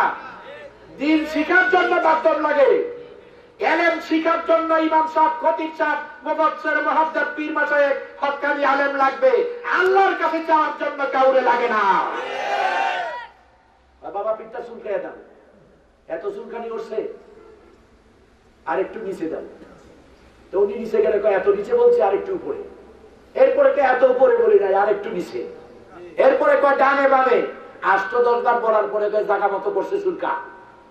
আবার 10 বারের পরে জায়গা মতো পড়ে না, যা নিজের পিঠ নিজে চুলকাই জায়গা মতো পড়বে। একবারে 2 বার লাগবে না। আল্লাহর কাছে চাইবেন, কার কাছে? যারা বলেন কার কাছে? এই তো আজকের ঘটনা। বলতেছে হুজুর কষ্ট হচ্ছে আপনাদের? ঈমান লাগবে, আমল লাগবে, বুঝতে হবে। সমাজ সংস্কারের জন্য ওয়াজ, কিসসা কাহিনী শুনে কান্নার জন্য নয়। একটা মাহফিল যেন আপনার জান্নাতের জন্য যথেষ্ট হয়। এই আড়াইমোড়ায় অনেক প্রোগ্রাম, আজ থেকে 10-15 বছর আমি এই দিক দিয়ে যাই, কত পোস্টার দেখি। আমার তো মনে হয় 10 বছরে না হইলেও 1000 প্রোগ্রাম আছে অত্র অঞ্চলে। কিন্তু এখনো সুদ আছে না নাই? ঘুষ আছে না নাই? বাবা ট্যাবলেট আছে না নাই? মদ গাঁজা ফেন্সিডিল আছে না নাই? বিয়েতে যৌতুক আছে না নাই? সুদের ব্যবসা চলে না? চলে না? বেনামাজির সংখ্যা বেশি না নামাজি? কোনটা? বেনামাজি। তার মানে কি? পরিবর্তন নাই। পরিবর্তন লাগবে, পরিবর্তন লাগবে, বুঝতে হবে, পরিবর্তন হতে হবে। একটা মাহফিল জান্নাতের জন্য যথেষ্ট। কি বাবা অসুবিধা হচ্ছে? অসুবিধা হচ্ছে ভাই? একটা মাহফিল জান্নাতের জন্য যথেষ্ট, যদি না পরিবর্তন হয়। ভাই আমার কি বলতেছিলাম আমি? হ্যাঁ, 4টা কথা বললেন। কসম কয়টা? 4টা। এই কসম, মান্নত, জবাহ, অনেক সময় পীরের নামে, কবরের নামে, মাজারের নামে, দরগার নামে, তরিকার নামে প্রাণী জবাই করা হয়, হয় না? কোন আহলে কিতাব, আপনি আমেরিকা গেছেন, ইউরোপ গেছেন, আমরা তো যাই অনেক সময়, সেখানে আর কোনো খাবার নাই। আহলে কিতাবে গরু জবাই করছে, ওটার গোশত ছাড়া, ওইটা মুসলমানের জন্য হালাল। ওইটা মুসলমানের জন্য কি? হালাল। আর আমার মতো মোল্লা সাহেব, আমি আমারে বলতেছি, আমার মতো মোল্লা সাহেব গরু মুরগি জবাই করতে গিয়া আল্লাহর নাম বলি নাই, অন্য কারো নাম বলছি, ওইটা মুসলমানের জন্য হারাম। কথা বুঝতে পেরেছেন? এই জন্য জবাই হবে কার নামে? আল্লাহর নামে। আমার বকের গোশত খেতে মন চাইলে আমার ছেলে নিয়ে আসছে, আব্দুল্লাহ ইবনে সাইদ, 13 বছর চলে, জবাই করলো ওরা। আমি বললাম বাবা জবাই করতে কি বলছো? আব্বা আল্লাহ বিসমিল্লাহ আল্লাহু আকবার বলতে মনে নাই। আমি বললাম ফালাই দাও, কুকুরকে দাও। ওটা কুকুরের খাবার, ওটা ঈমানওয়ালার খাবার না। হারাম খাবার কুকুরের, শুয়োরের খাবার ঈমানওয়ালা হারাম খায় না। মদ গাঁজা ইয়াবা হালাল না হারাম? সুদ হালাল না হারাম? যৌতুক হালাল না হারাম? ওইটা কুকুরের খাবার, কোন মানুষের খাবার না। ওটা কুকুর বেড়াল্লা খাবে, মানুষ খেতে পারে না। ঈমানওয়ালা খেতে পারে না, খাইলে ঈমান থাকে না, খাইলে ঈমান থাকে না। প্রিয় ভাইরা, 4টা বস্তুর কসম কাটলাম, জবাই হবে আল্লাহর নামে। আপনারে আড়াই ওড়ান শাসন গাছের অনেক দোকানে দেখবেন এই ধরনের তাবিজ দিকে নকশা দিয়া ওরা গ্লাস করে দোকানে আটকে রাখছে। কেন রাখছেন? হুজুর বরকতের জন্য পিসাব দিছে, আরেক হুজুরে দিছে, ইমাম সাহেব দিছে। ওইটাও হারাম, কারণ বরকত একমাত্র আল্লাহর কাছে। তাবিজ কেটে হাত দিয়া বরকত কামনা করা যায় না। বরং নবীজি বলেছেন, আত-তামিমু লা ইয়াজুজ, ইসলাম তাবিজ কবজ সমর্থন করে না। এই যে আপনারা যেগুলো ইমাম সাহেব অনুরোধ করবে, এইগুলা করবেন না। যদি এর পরে করে তাবিজ লেখালেখি করে, ওইটার মধ্যে হাদিয়া লাগায় বিক্রি করে, আর দলে দলে মানুষ তার কাছে যায়, লিখে আগুন দিয়া পোড়ায়, অনেক সময় কচ্ছপের গলায় বেঁধে দেয়, কবরের মধ্যে আটকায় দেয়, গলায় ঝোলায় দেয়। আবার কয়টা ভাগ্য পরিবর্তনের তাবিজ, এটা ভালো বিবাহের তাবিজ, এটা বরকতের তাবিজ। ওইগুলা কখনো নেবেন না। যারা এরপরে ওইগুলা করে, ওই সকল আলেমদেরকে ঘাট ধরে বের করে দিবেন যে তুমি মুসলমান না। ওরা এই জন্য রাজি হয় নাই। প্রিয় ভাইয়ের আমার, এই 4টি বস্তুর কসম কাটলেন আমার আল্লাহ। 4টা বস্তুর কসম কাটলেন। 1 নম্বরে হলো 3 ডুমুর ফল, 2 নম্বরে হলো জাউতুন, আমাদের দেশের জলপাই, আমাদের দেশে যেটাকে আমরা জলপাই বলি। 3 নম্বরে হলো তুরে সিনিন, তুর পর্বত, ওটার মধ্যে মুসা আলাইহিস সালাম 10 দিন কম 40 বছর কথা বলেছেন। আর 40 সানা কালিমাতুল্লাহি জাল্লা জালালুহু ওয়া আম্মা নাওয়ালুহু ইল্লা 10 আইয়াম, 10 দিন কম 40 বছর কথা বলেছেন, প্রতিদিন 1000 কথা বলেছেন। করলে ইয়াউমি কালিমা মিয়াতা আল কালিমা আলফ মাররা, প্রতিদিন কথা বলেছেন কয়টা? 1000। 10 দিন কম 40টা বছর, ওই পর্বতের কসম।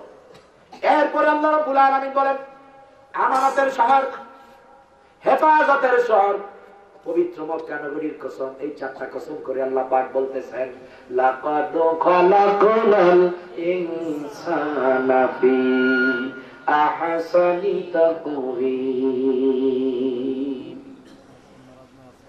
আমাদের মুসলমানদের মধ্যে দল কয়টা হবে? আপনাদের আড়াইওরা কয়টা হবে? 50টা, এসে বেশি। মুসলমানের দল বলছি আমি, অমুসলিম বলি নাই। 50টারও বেশি আছে। একটা কেন? তরিকারও শেষ নাই, মাযহাবেরও শেষ নাই। জোরে আমি নাচতে আমি, গোল লম্বা, দাঁড়ায়া বৈশা, চোখা ভাস করলি, জালি উষা, শেষ নাই। জোরে আমি নাচতে এক মসজিদের সেক্রেটারি কয় হুজুর একটা সওয়াবের কাজ করে আসছি। আমি বললাম ভাই কি করলেন? আমাদের ঢাকায়। আমি শুনলাম আমার মসজিদের এক লোক জোরে আমি পড়তেছি, আমার কাছে ইমাম সাহেব বিচার দিল। পরের দিন ঢাকাইয়া খুব জোরে দিকে চটকানা মারলাম। তা আমি বললাম ভাই আপনি কি জোরে বলেন না আসতে? হুজুর আমি তো নামাজ পড়ি না।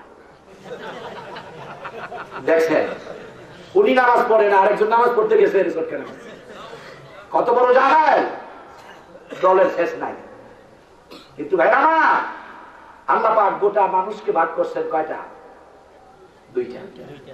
আল্লাহ পাক গোটা মানব মণ্ডলীকে কয় ভাগ করেছেন? আদম নবী থেকে শেষ মানুষ পর্যন্ত সমস্ত মানব জাতিকে আল্লাহ ভাগ করছে 2টা।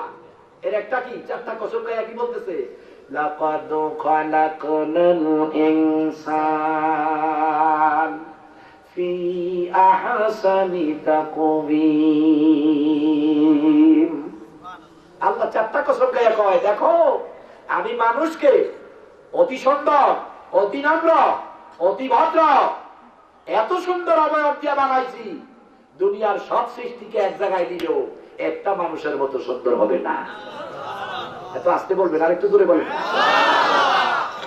প্রাকৃতিক পাহাড়ের দৃশ্য, জাফলক যায় কত সুন্দর পাহাড়ের দৃশ্য, পাথর। কুয়াকাটা গিয়া কয় কি সুন্দর দৃশ্য, কক্সবাজার গিয়া কয় কি সুন্দর। একটা পাখি দেখে কয় আল্লাহ কত সুন্দর। আরে দুনিয়ার সব মাখলুক এক পাল্লায় দিলে একটা মানুষের সমান সুন্দর হবে না। কে বলতেছেন? আল্লাহ পাক এত সুন্দর করে মানুষ বানাইছে। তাহলে এক ভাগ গেল, কয় ভাগ? পরে আরেকটা ভাগ করতেছেন সুম্মা রাদাদনাহু আসফালা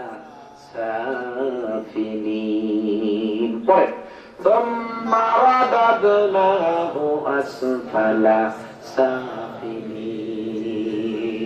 হুজুর আমি বলছি না কোরআন, কোরআনে আছে না নাই? আল্লাহ রাব্বুল আলামিন বলেন একজন এত ভালো, যেই ভালোর বর্ণনা করে শেষ না কথা না বলি। আল্লাহ রাব্বুল আলামিন বলেন আর দ্বিতীয় দলটা এত খারাপ, যেই খারাপের বর্ণনা দিয়েও শেষ করা যায় না। নিচু থেকে নিচু, আরো নিচু, যার পরে আর নিচু নাই, যার পরে আর কি নিচু নাই। তো ভাগ কয়টা হলো? প্রথম ভাগ হলো ভালো। ওই ভাগটা কারা? ওই ভাগটা হলো ঈমানওয়ালারা। শুধু এখানে নয়, সূরা আসরের দিকে তাকান। আল্লাহ পাক সময়ের কসম করে বলেন ইন্নাল ইনসানা লাফি খুসর, নিশ্চয়ই সব মানুষ ক্ষতিগ্রস্ত। সব মানুষ কি ক্ষতিগ্রস্ত? বাদ দিছে কয়জন? একজনও বাদ দেয় নাই। এখানে একজনও বাদ দেয় নাই। আপনাদের চেয়ারম্যান সাহেব আবুল কালাম ভাই আসেনি এখানে? আবুল কালাম আজাদ ভাই এমপি মহোদয় থেকে 300 কম্বল পেলেন। আপনার আড়ালো এখানে কম্বল না শাসন কাছে বিলি করবে। দাওয়াত দিলেন, এলাকার রাজনৈতিক ব্যক্তিদেরকে দিয়ে টোকেন দিলেন, দেয় না? টোকেন কথা বুঝার চেষ্টা করেন, কারণ না বুঝতে পারছেন লাভ নাই। বুঝেন, টোকেন যাদেরকে দিচ্ছেন তাদেরকে একটা করে কম্বল দিবে শীত বস্ত্র। টোকেন সংখ্যা 300, কম্বল কয়শো? 300। ডিস্ট্রিবিউশন করতে গিয়া দেখে মঞ্চের মধ্যে কম্বল নেওয়ার জন্য লোক আসছে 3000, এরও বেশি হবে। মাথা ঠিক আছে? এবার মাথা নষ্ট কেমনি কি করব? কর্মীদেরকে বলে সব সরাও, একটা মানুষকে দেওয়া হবে না, সব ভাগাও, যাও বেরাও। এবার যাদের টোকেন নাই হারে অসুবিধা নাই, টোকেন তো পাইনি।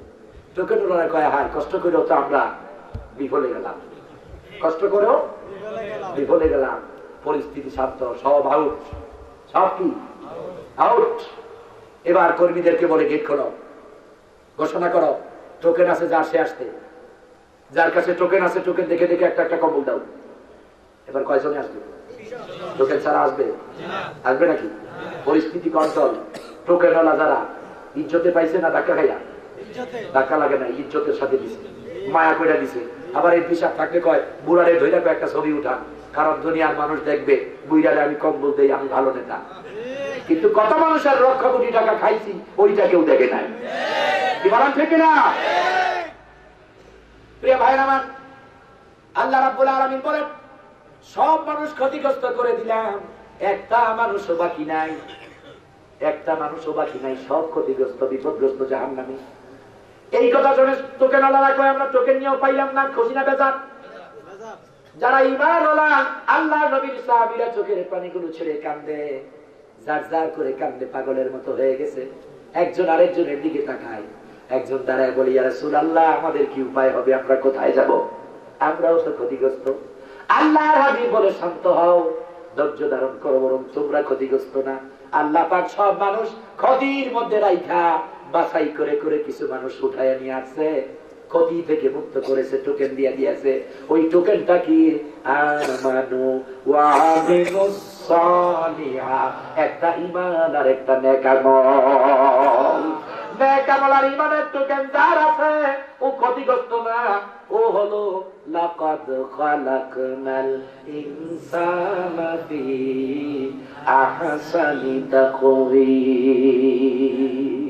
উত্তম মানুষ, ও ভালো মানুষ। তাহলে ক্ষতি থেকে বাঁচতে, ভালো মানুষ হইতে লাগবে কি? ঈমান আর আমলের টোকেন। প্রথম লাগবে ঈমান, প্রথম লাগবে কি? ঈমান। অনিয়া দুনিয়াতে তাহলে আল্লাহ কয় ভাগ করছে? দুইটা, ক্ষতিগ্রস্ত, ক্ষতিমুক্ত। ভালো মানুষ, খারাপ মানুষ। ক্ষতিগ্রস্ত যারা, ক্ষতিগ্রস্ত যারা, ভালো মানুষ তারা। কি বলেন ঠিক না? আর তো ওয়াজ করে লাভ নাই, কারণ আপনারা তো হুজুরের ম্যাচ শুনেছেন, এ পর্যন্ত হুজুরের ওয়াজ তো শুনতেছেন। আমি বললাম ক্ষতিগ্রস্ত যারা, ভালো মানুষ তারা, আপনারা বললেন ঠিক। তাহলে আমি হুজুর বিদা যা করবো তাই ঠিক? এই বিদা করে তো আর শুনে লাভ নাই, বরং আমি হুজুরে ভুল করলে এটাই ভুল, যা ঠিক তাই ঠিক। যে কোনো লোকে বলো ভুলটা ভুল, যেই বলো ভুলটা কি? একমাত্র আল্লাহ নবীর কথা ছাড়া। কি বলেন ঠিক না? তাহলে এই ক্ষতিগ্রস্ত কারা? ক্ষতিগ্রস্ত কারা? অপরাধযুক্ত যারা। কথা বুঝতে পেরেছেন? অপরাধযুক্ত যারা ক্ষতিগ্রস্ত তারা, অপরাধ মুক্ত যারা ক্ষতি থেকে মুক্ত তারা। ভালো মানুষ কারা? অপরাধ করে না যারা, অন্যায় করে না যারা, অত্যাচার, অবিচার, দুর্নীতি, লুণ্ঠন, সন্ত্রাস, মাদক, নেশা, নাশকতা, জঙ্গিবাদ, মারধর, ধর্মমার, সন্ত্রাস, ডাকাতি, জেনা, পর্দা লঙ্ঘন, মানুষকে মারা, এই সকল কাজগুলো করে যারা, ওই পরের কাতারে নিচু থেকে নিচু তারা, ক্ষতিগ্রস্ত তারা। দুনিয়াতে পরকালেও জায়গা কয়টা? দুনিয়াতে ভাগ কয়টা? দুইটা, ভালো আর খারাপ। ক্ষতিগ্রস্ত, ক্ষতিমুক্ত। ঈমানওয়ালা, ঈমান ছাড়া, ভালো কাজওয়ালা, খারাপ কাজওয়ালা। পরকালে জায়গা দুইটা। পরকালেও জায়গা কয়টা? দুইটা। এক মানুষের মৃত্যুর পরে শেষ ঠিকানা কোনটা? এই দেখেন 40 বছর ওয়াজ শুনেন। মানুষের মৃত্যুর পরে কবর কেমনে? এখান থেকে ঢাকা যাবেন, আড়াইওড়া থেকে গিয়া প্রথম স্টেশন কোনটা? শাসন গাছা। কি বলেন ঠিক না? কত স্টেশন পার হয়ে যাওয়ার পরে ঢাকা। কি বলেন ঠিক না? নবীজি বলতেছেন বাদাল মাউতি আউয়ালুল মানজিলু হাযাল কবর। মৃত্যুর পরে প্রথম স্টেশন কবর, কবরের পরের স্টেশন হাসর, হাসরের পরের স্টেশন মিজান, মিজানের পরের স্টেশন ফুলসেরাত, এর পরের স্টেশন জান্নাত। দেখছেন তাইলে স্টেশন কত আছে না? তো শেষ স্টেশন কোনটা? জান্নাত আর জাহান্নাম। তাহলে কয়টা? কয়টা? কথা বুঝো না ছেলে বসো। দুইটা, একটা জান্নাত, একটা জাহান্নাম। দুনিয়াতে ভাগ কয়টা? একদল ভালো, একদল খারাপ, একদল ডান দিকে আর একদল বাম দিকে। ডান দিকে কোরআন, বাম দিকে কোরআনের বিপরীত। একদল অপরাধ করে, আরেক দল অপরাধ করে না। শুধু করে না, অপরাধের প্রতিবাদ করে জীবন দেয়। কি বলেন ঠিক না? দুনিয়াতে দল দুইটা, একদল কোরআনের জন্য গলায় ফাঁসির দড়ি নেয়, আরেক দল কোরআন বলার কারণে গলায় ফাঁসি দেয়। কি বলেন ঠিক না? দুনিয়াতে দল দুইটা, আল্লাহ ভাগ করছে মাত্র দুইটা। পরকালও জায়গা কটা? দুইটা। দুইটা ছাড়া জায়গা নাই, হয় জান্নাত না হয় জাহান্নাম। তো ভাই আমার, তো ক্ষতি থেকে বাঁচতে প্রথম কি লাগবে? প্রথম কি লাগবে? ঈমান। আপনাদের ঈমান আছে তো? জয় বলেন আছে তো? এই মাহফিলে যারা আছি পুরো ঈমান আছে কার? আল্লাহু আকবার, মাশাআল্লাহ। হাত নামান। কয়েকটা প্রশ্ন করবো, জবাব দেবে। ওয়াজ আমি একা করি না, আপনাদেরকেও করাবো, আপনারাও করবেন, বাড়ি গিয়ে আবার অন্যদেরকে করবেন। জবাব দেবেন জানলে দয়া করে জোরে আওয়াজ দিয়ে জবাব দেবেন। আপনাদের গায়ে লাগতে পারে, লাগুক, কারণ অপারেশন করে কষ্ট না দিলে ব্যথা দূর হয় না। কি বলেন ঠিক না? হোক কষ্ট, অপারেশনটা হয়ে যায়। নামাজ আপনার আমার জন্য 5 ওয়াক্ত নামাজ ফরজ। রমজানে 30টা 29টা যতটা চাঁদ রোজা ফরজ। সম্পদের মালিক হলে যাকাত দেওয়া ফরজ। বিয়ে করতে গেলে ছেলের পক্ষ থেকে মোহরানা দেওয়া ফরজ। এরপরে আপনার সত্য কথা বলা ফরজ। মা বাবার খেদমত করা ফরজ। কোরআন বুঝা, কোরআন দিয়া জীবন চালানো ফরজ। এই কথাগুলো আজকের আগে জানেন কারা কারা? একটু হাতটা উঁচা করে দেখান। আজকের আগেই জানেন। আমি যে এই যে কথাগুলো, নামাজ পড়া ফরজ, রোজা রাখা ফরজ, সম্পদ থাকলে যাকাত দেওয়া ফরজ, সম্পদ থাকলে হজ করা ফরজ, বাপ মার সাথে ভালো আচরণ করা ফরজ, এই কথাগুলো কি আজকে জানেন না আগেও জানেন? অন্তর থেকে বিশ্বাস করেন কোরআনের কথা? সত্যি করেন? হাত নামান।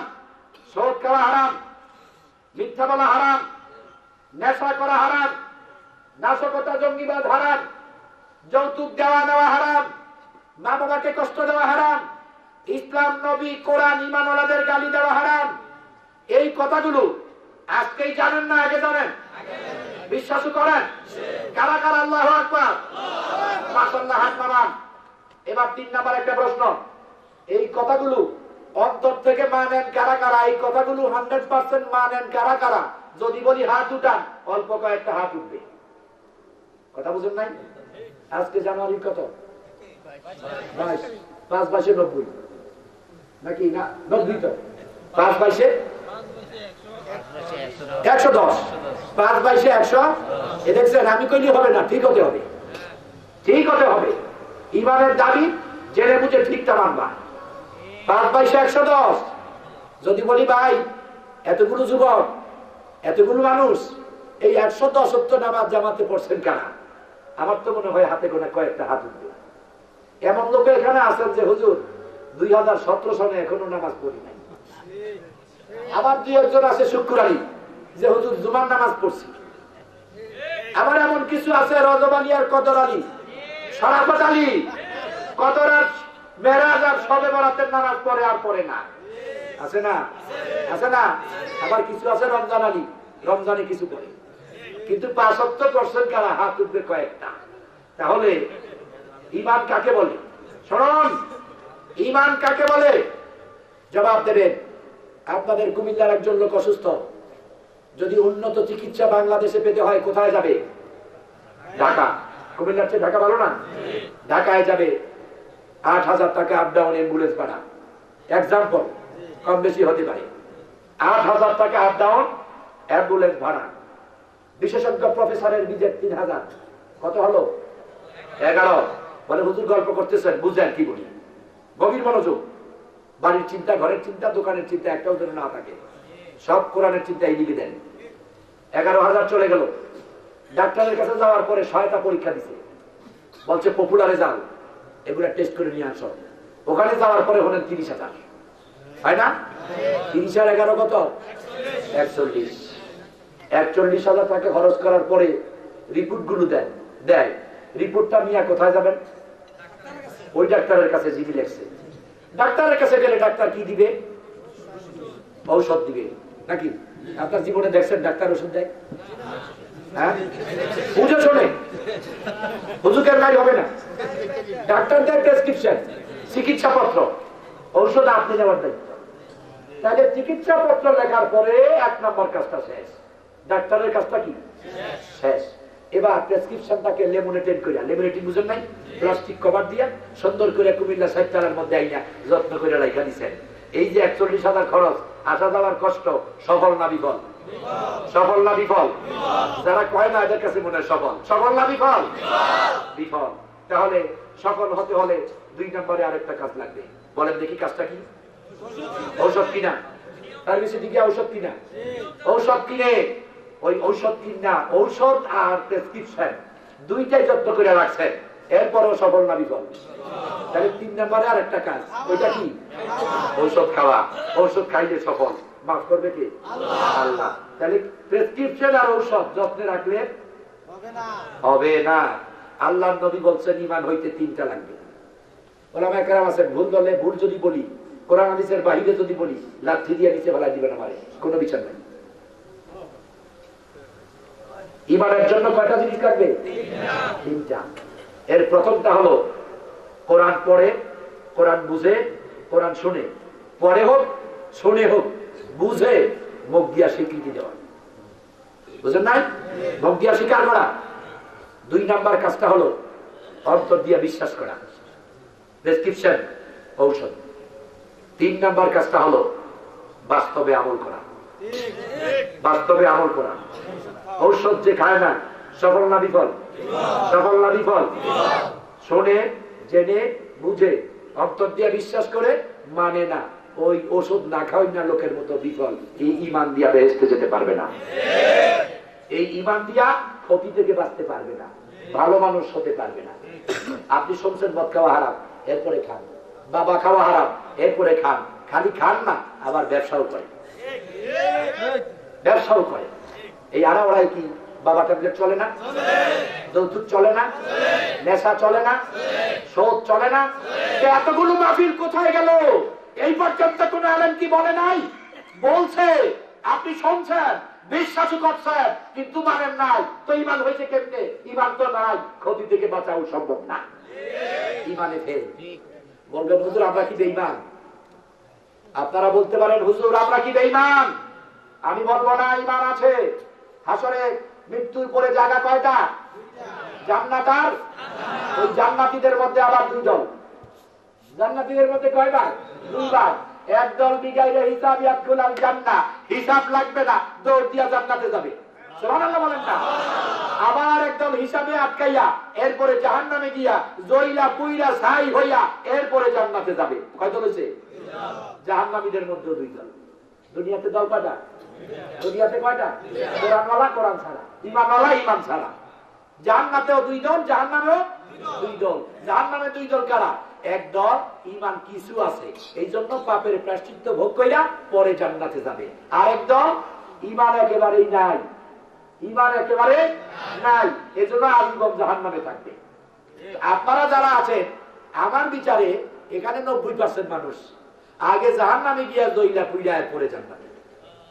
কারণ যেই পার পাইছেন, ছাত্র ঠিক আছেন, রেজিস্ট্রেশন ক্যান্সেল হয় নাই, কিন্তু পাস করেন নাই, শতকরা 10 করে পাইছেন। একটা ছাত্র যদি পরীক্ষা রেজিস্ট্রেশন ফর্ম ফিল আপ কইরা পরীক্ষা দিয়া শতকরা 10 পায়, সার্টিফিকেট পায়নি, পায়, কিন্তু রেজিস্ট্রেশন ক্যান্সেল না থাকে। 3 বার ফেল করলে রেজিস্ট্রেশনও ক্যান্সেল, আবার নতুন রেজিস্ট্রেশন। ঈমানের ব্যাপারে যারা একেবারে ফেল, রেজিস্ট্রেশন ক্যান্সেল, নতুন করে ঈমান আনলে এরপরে ঈমানুল্লাহ। আর যারা 10 নাম্বার করে আসেন, কিছু মানেন, বেশি মানেন না, কিছু মানেন, বেশি মানেন না, এরা 5 নাম্বার পান নাই, জাহান্নামের লম্বা সময় থাইকা ওই যে কিছু ঈমান আছে, পরে জান্নাতে যাবেন। তো এখন আপনারা সিদ্ধান্ত নেন, কি জাহান্নামে অনেক বছর দইরা জান্নাতে যেতে চান, না একেবারে জান্নাতে যেতে চান? জাহান্নামে দইরা এরপরে যাবো, কারা কারা দেখি এটা রাজি আছি যে হুজুর জাহান্নামে দইরা এরপরে যাবো, অসুবিধা নাই, ওইটাই চাই। আছে কেউ? তাইলে বিনা জ্বলায় জাহান্নামে না গিয়া সরাসরি জান্নাত কারা চাই? আল্লাহু আকবার, মাশাআল্লাহ, আল্লাহ কবুল করেন। তাহলে ঈমান লাগবে কি লাগবে না? তাহলে আগামী দিন থেকেও নামাজ ছাড়লে ঈমান থাকবে। হ্যাঁ, এই কথা বলে না? আগামী দিন থেকেও নামাজ ছাড়লে ঈমান থাকবে, মদ খাইলে ঈমান থাকবে, সুদ খাইলে ঈমান থাকবে, যৌতুক দিলে নিলে ঈমান থাকবে, বাবা ট্যাবলেট বেচলে খাইলে ঈমান থাকবে। তাহলে আল্লাহ আরো সহজে বুঝেন, একটা ফরজ আর একটা হারাম। একটা ফরজ, আমারই তো লাগে না, কথা বলি আমি, আপনাদের লাগবে কেন? আমি কি চা খাইছি? পানি খাইছি, আপনাদের লাগবে কেন? এই জিনিসটা বেঁচে না, এগুলো বলি না, তাই সবাই দেন।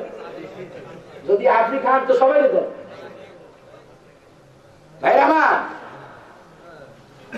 আমি খাই না, কারণ আপনাদের দিতে পারবো না, আমি খাবো কেন? তবে গলা শুকায় গেলে পানি একটু খাইলে অনুমতি আছে, কারণ আমি যেহেতু কথা বলি, গলা শুকায় গেলে একটু পানি লাগতে পারে। চা তো প্রশ্নই আসে না, কারণ আপনারা তো খান না, আমি খাবো কেন? আপনাদেরকে দিতে পারলে আমার খাওয়া যায়। ভাই আমার, তাহলে যদি আপনারা সোজা জান্নাতে যেতে চান, প্রথম কি লাগবে? বলেন কি? ঈমান অর্থ বিশ্বাস। ঈমান অর্থ কি? বিশ্বাস। বিশ্বাস বলে কাকে? আরবিতে ঈমান, বাংলায় বিশ্বাস, ইংলিশে ফেথ, উর্দুতে বলা হয় ইয়াকিন। ও মিয়া, বিশ্বাসটা দুই প্রকার, একটা হলো কুফরি বিশ্বাস, আরেকটা হলো আল্লাহর প্রতি বিশ্বাস। আবু জাহেলের ঈমান ছিল কি ছিল না? কেমনে ছিল? বাতিলে ছিল, কিন্তু আল্লাহকে বিশ্বাস করতো না। আবু জাহেল করত। কেমনে করত? প্রমাণ দলিল। বদরের যুদ্ধে যখন যাবে, মদিনা আক্রমণ করবে, ওই রাতের গভীরে মধ্যরাতে আবু জাহেল মক্কার ঘরে গিয়া আল্লাহর ঘরের কাবার দরজাটা বুকের মধ্যে লাগায়া চোখের পানি ছেড়ে কান্দে আর কয়, ইয়া রব্বি হাযাল বাইত আতানি কুওয়াতান হাযাল হারবে কুতিলা মুহাম্মাদ ইবনে আব্দুল্লাহ। কন্না নাউজুবিল্লাহ। আবু জাহেল কাবার ঘরের দরজাটা বুকের মধ্যে লাগায়া চোখের পানি ছেড়ে ডাক দিয়া কয়, ও ঘরের মালিক, এই কাবা ঘরের মালিক রব কাকে ডাকছে?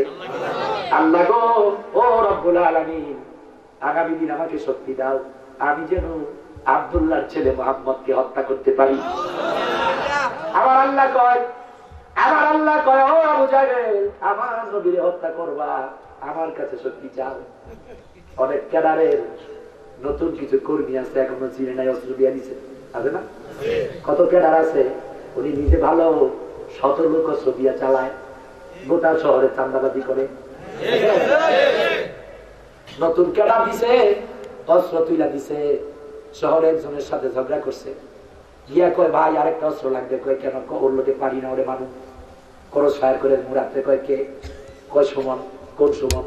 কই যে লম্বা চুল ওলা সুন্দর সুমন, কপাল কাটা।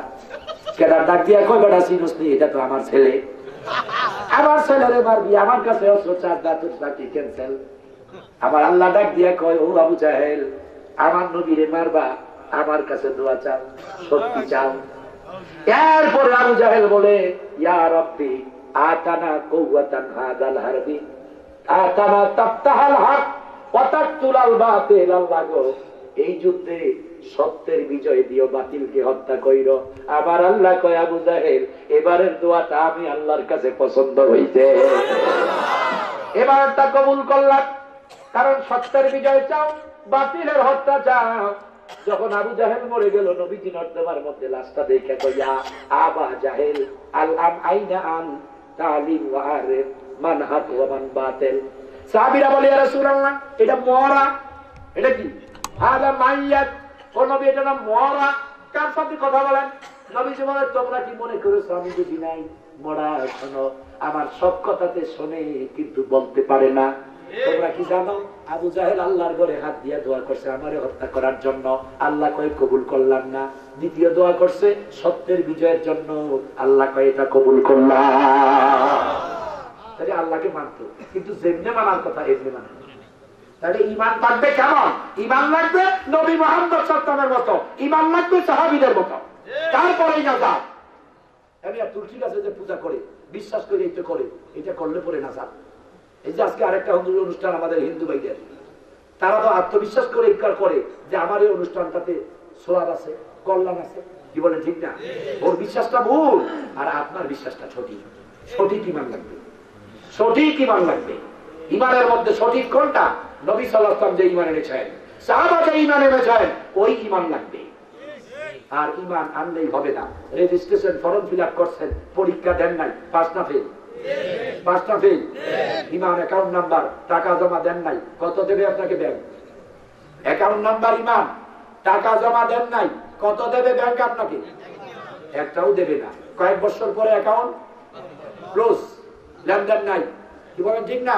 ঈমান আইনা বয়ে রয়েছেন, নেক আমল করেন না, এমনি ক্লোজ। এমনি ক্রুজ। আর ইমান আনছেন, এবার পরীক্ষা, রেজিস্ট্রেশন ফর্ম ফিল আপ করছেন, এবার পরীক্ষা। পরীক্ষা কোনটা? নিজের নফসের সাথে বড় জেহাদ। নফসে আম্মারা, নফসে লাওয়ামা, ওরা কয় সুদ খা, নফসে মুতমাইন্না কয় না, সুদ খেলে জাহান্নাম, সুদ খাইস না, যাকাত দে। এই যে জিহাদ চলছে ভেতরে, ভেতরে কি চলতেছে? জিহাদ। তখন আপনি বলবেন নবীজি বলেছেন সুদের 70টা গুনাহ। ছোট্ট গুনাহটা হলো নিজের মায়ের সাথে জানা করা। কেউ যদি 1 টাকা সুদ খায়, তার মায়ের সাথে 100 বার জানা করার সমান। আর বড় গুনাহ হলো বিহারবিন মিনাল্লাহি ওয়া রাসূলি। ও নফসে আম্মারা লাওয়ামা, সুদ খাওয়া যাবে না, কারণ পরকালে যেতে হবে, ঈমান লাগবে, জান্নাতে যেতে হবে, যাকাত দেব, সুদ খাবো না। ছেলে বিয়ে করাবেন, এবার নফসে লাওয়ামা আম্মারা কয়, শয়তান বলতেছে যৌতুক নেও, সুন্দর পোলা, বিয়ের পাশে অনেক টাকা পাবা। কিন্তু আপনার ঈমান, আল্লাহ নবী বলতেছে মহারণা দাও, যৌতুক নিও না। আপনি শয়তানের কথা মানলে যৌতুক নিলে ঈমান থাকবে না, চলে যাবে। আর আল্লাহর কথা মাইনা মহারণা দিলে ঈমানের পরীক্ষায় পাস হয়ে গেলে। আযান হয়ে গেছে, আপনি যে কোনো কাজে থাকেন, আল্লাহ কয় নামাজে আসো, সব বন্ধ, everything close, you go to from masjid and the prayer, সালাত সব বন্ধ করে দাও, দৌড়ে মসজিদে যাও, নামাজ পড়ো। এটা আল্লাহর কথা, নবীজির কথা। আপনি নামাজে গেলেন না, অন্য কিছু করলেন, শয়তানকে মারলেন না, আল্লাহকে। ঈমান হইল পাস না ফেল? পাস না ফেল? তাহলে বেনামাজি ঈমানে পাস না ফেল? রোজা ভাঙলেন ঈমানে পাস না ফেল? যৌতুক দেওয়া নেওয়া করলেন ঈমানে পাস না ফেল? রোজা ভাঙলেন ঈমানে পাস না ফেল? পর্দার খেলাপ করলেন পাস না ফেল? সুযোগ পাইয়া মেয়ের সাথে জানা করলেন, বেগালা নারীর দিকে তাকাইলেন, মজা লুটাইলেন, ঈমানে পাস না ফেল? অমিয়া মাদক দ্রব্য খাইলেন, বেচা কেনা করলেন, ঈমানে পাস না ফেল? দোকানদারি করে ওজনে কম দিলেন, ঈমানে পাস না ফেল? ভালো মাল মন্দ মাল নিয়ে বিক্রি করলেন, পাস না ফেল? এই শহরে জমজমাট জায়গার ব্যবসা 1 জায়গায় 3 জায়গায় বেচছেন, ঈমানে পাস না ফেল? অমিয়া যত খারাপ করলেন, ঈমানে ফেল। আপনি এবার নিজেরে নিজে বিচার করেন, আপনার পাশের সংখ্যা বেশি না ফেলের সংখ্যা বেশি? আওয়াজ দিয়া বলেন, পাশের সংখ্যা না ফেলের সংখ্যা বেশি? আল্লাহ রাব্বুল আলামিন তো বলেছেন, ফামাইয়ামাল মিসকালা যাররাতিন খায়রান ইয়ারা ওয়া মাইয়ামাল মিসকালা যাররাতিন শাররান ইয়ারা। প্রত্যেকটা ভালো কাজের বিন্দু পরিমাণ প্রতিদান দেওয়া হবে, মন্দের প্রায়শ্চিত্ত ভোগ করতে হবে। মিজানে তুমি যদি ধরা পড়ে যাও, জাহান্নামে যেতে হবে। হাত উঠে বললেন, হুজুর জাহান্নাম চাই না, সোজা জান্নাতে যেতে চাই। তাইলে আপনাদের কাছে প্রশ্ন, এই হারাম কাজগুলো আর করবেন না ছেড়ে দেবেন? এত আরেকটু আস্তে কর, কেউ কইেন না, কারণ কইলেই তো করতে হইবে। হারাম কাজগুলো করবেন না ছেড়ে দেবেন? হয় নাই, আরেকটু আওয়াজ দিয়ে করবেন না ছেড়ে দেবেন?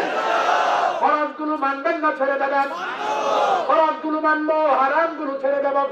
তাওহীদ ঈমানকে সংরক্ষণ করব, ছেড়ে বেদাত কুফর এগুলো ছেড়ে দেব।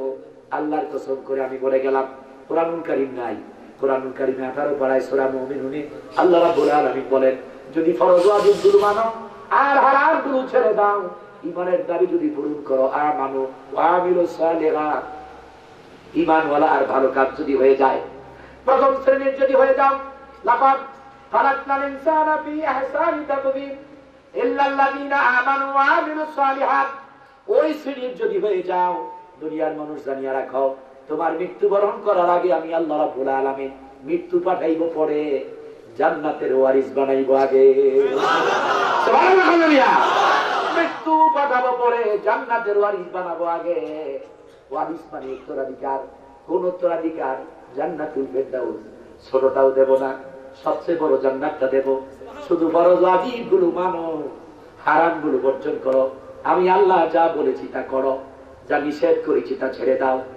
আমার নবী যেভাবে বলেছে ওইভাবে করো, নবী যেইভাবে করে নাই ওইগুলো বন্ধ করে দাও। আমি জান্নাতের ওয়ারিস বানায় দেব। দুনিয়ার মানুষেরা শোনো, ওয়ারিস বানায় দিয়ে আমি আল্লাহর দায়িত্ব শেষ হবে না, বরং আমি আল্লাহ তোমাকে আমার কুদরতি হাত দিয়া ধইরা নিজের দায়িত্বে জান্নাতে পৌঁছায়া দেব। কুম ফিহা খালিদুন। কোন অপরাধ ইসলাম গ্রহণ করে না। একটি কাজ খুঁজে পাবেন না যেটা ইসলাম আপনাকে স্বীকৃতি দিয়েছে অপরাধ, বরং সব অপরাধকে ইসলাম বর্জন করার কথা বলেছে। এই জন্য অপরাধ মুক্ত যদি জীবন গঠন করেন, ব্যক্তি, পরিবার, সমাজ, রাষ্ট্র, বিশ্ব শান্তির বন্যা বয়ে যাবে, রহমতের ঢল আসবে, পরকালে জান্নাতে যাবে। সুনামিও থাকবে না, নারগিসও থাকবে না, আয়লাও থাকবে না, পারুলাপাও আসবে না, শুধু আসবে জান্নাতের নিয়ামত। কোরআনটা একবার ধরে ঈমানটা আঁকড়ান। ওয়াদাটা কার? যারা বলেন কার? আল্লাহ রাব্বুল আলামিন বলেন, ওয়ালাউ আন্না আহলাল কুরা আমানু ওয়াত্তাকাউ লাফাতাহনা আলাইহিম বারাকাতিন মিনাস সামাই ওয়াল আরদ। আল্লাহ রাব্বুল আলামিন বলেন, জনপদের লোকেরা, কওমেরা, জাতিরা, এই আড়াইউড়ার মানুষেরা, কুমিল্লার মানুষেরা যদি আল্লাহর পরে ঈমান এনে আল্লাহকে ভয় করে, হারাম কাজগুলো ছেড়ে দেয়, ফরজ ওয়াজিব গুলো মানে, কোরআন দিয়া জীবন চালায়, মন্দগুলো ছেড়ে দেয়, ভালোগুলো মানে, ঈমান এবং আমল ওলা হয়ে যায়, প্রথম শ্রেণীর ভালো মানুষ হয়ে যায়, আমি আল্লাহ রাব্বুল আলামিন এই আড়াইউড়া কুমিল্লাবাসীর জন্য 7 আসমান আর 7 জমিনের সমস্ত রহমত বরকতের দরজা খুলে দেব। কলেরা বসত থাকবে না, প্লেগ থাকবে না, আয়লা থাকবে না, সুনামি থাকবে না। কিন্তু আমরা কোরআন শিখে অনেক এই কোরআনের নিয়ামত কি, ওই দিকে আমরা আজকে যাওয়া সম্ভব হবে না। যদি ঈমান আনেন, ভালো মানুষ দুনিয়াতে কি পাবেন। তবে যেহেতু অপরাধ মুক্ত জীবন চাই, এখানে অনেক লোক আছেন যুবক, আপনি নামাজি ভালো মানুষ, আপনার বাবা অপরাধী আছে না? মা অপরাধী আছে না? নাই? কত বৃদ্ধ মা বাবার ব্যবসা করে। এই তো কয়েকদিন আগে খবর পেলাম, আমার এক মার কাপড় উল্টানো, নিচে লম্বা প্যান্ট, 40টা পকেট, এক একটা পকেটে 2টা করে পেন্সিলের মতো। বয়স তো 50-এর কম হবে না, আছে না? আছে কিনা? রাস্তায় গাড়ির সামনে সুন্দরী মেয়ে বোরকা পরে হাত দেখা, আপনি মনে করেন অসহায় মেয়েটা রাত্রে কোথায় যাবে, একটু লিফট দে, লিফট দেওয়া শোন। যখনই থামালো, নিচ থেকে 10 জন এসে কাবু করে গেল। আছে না?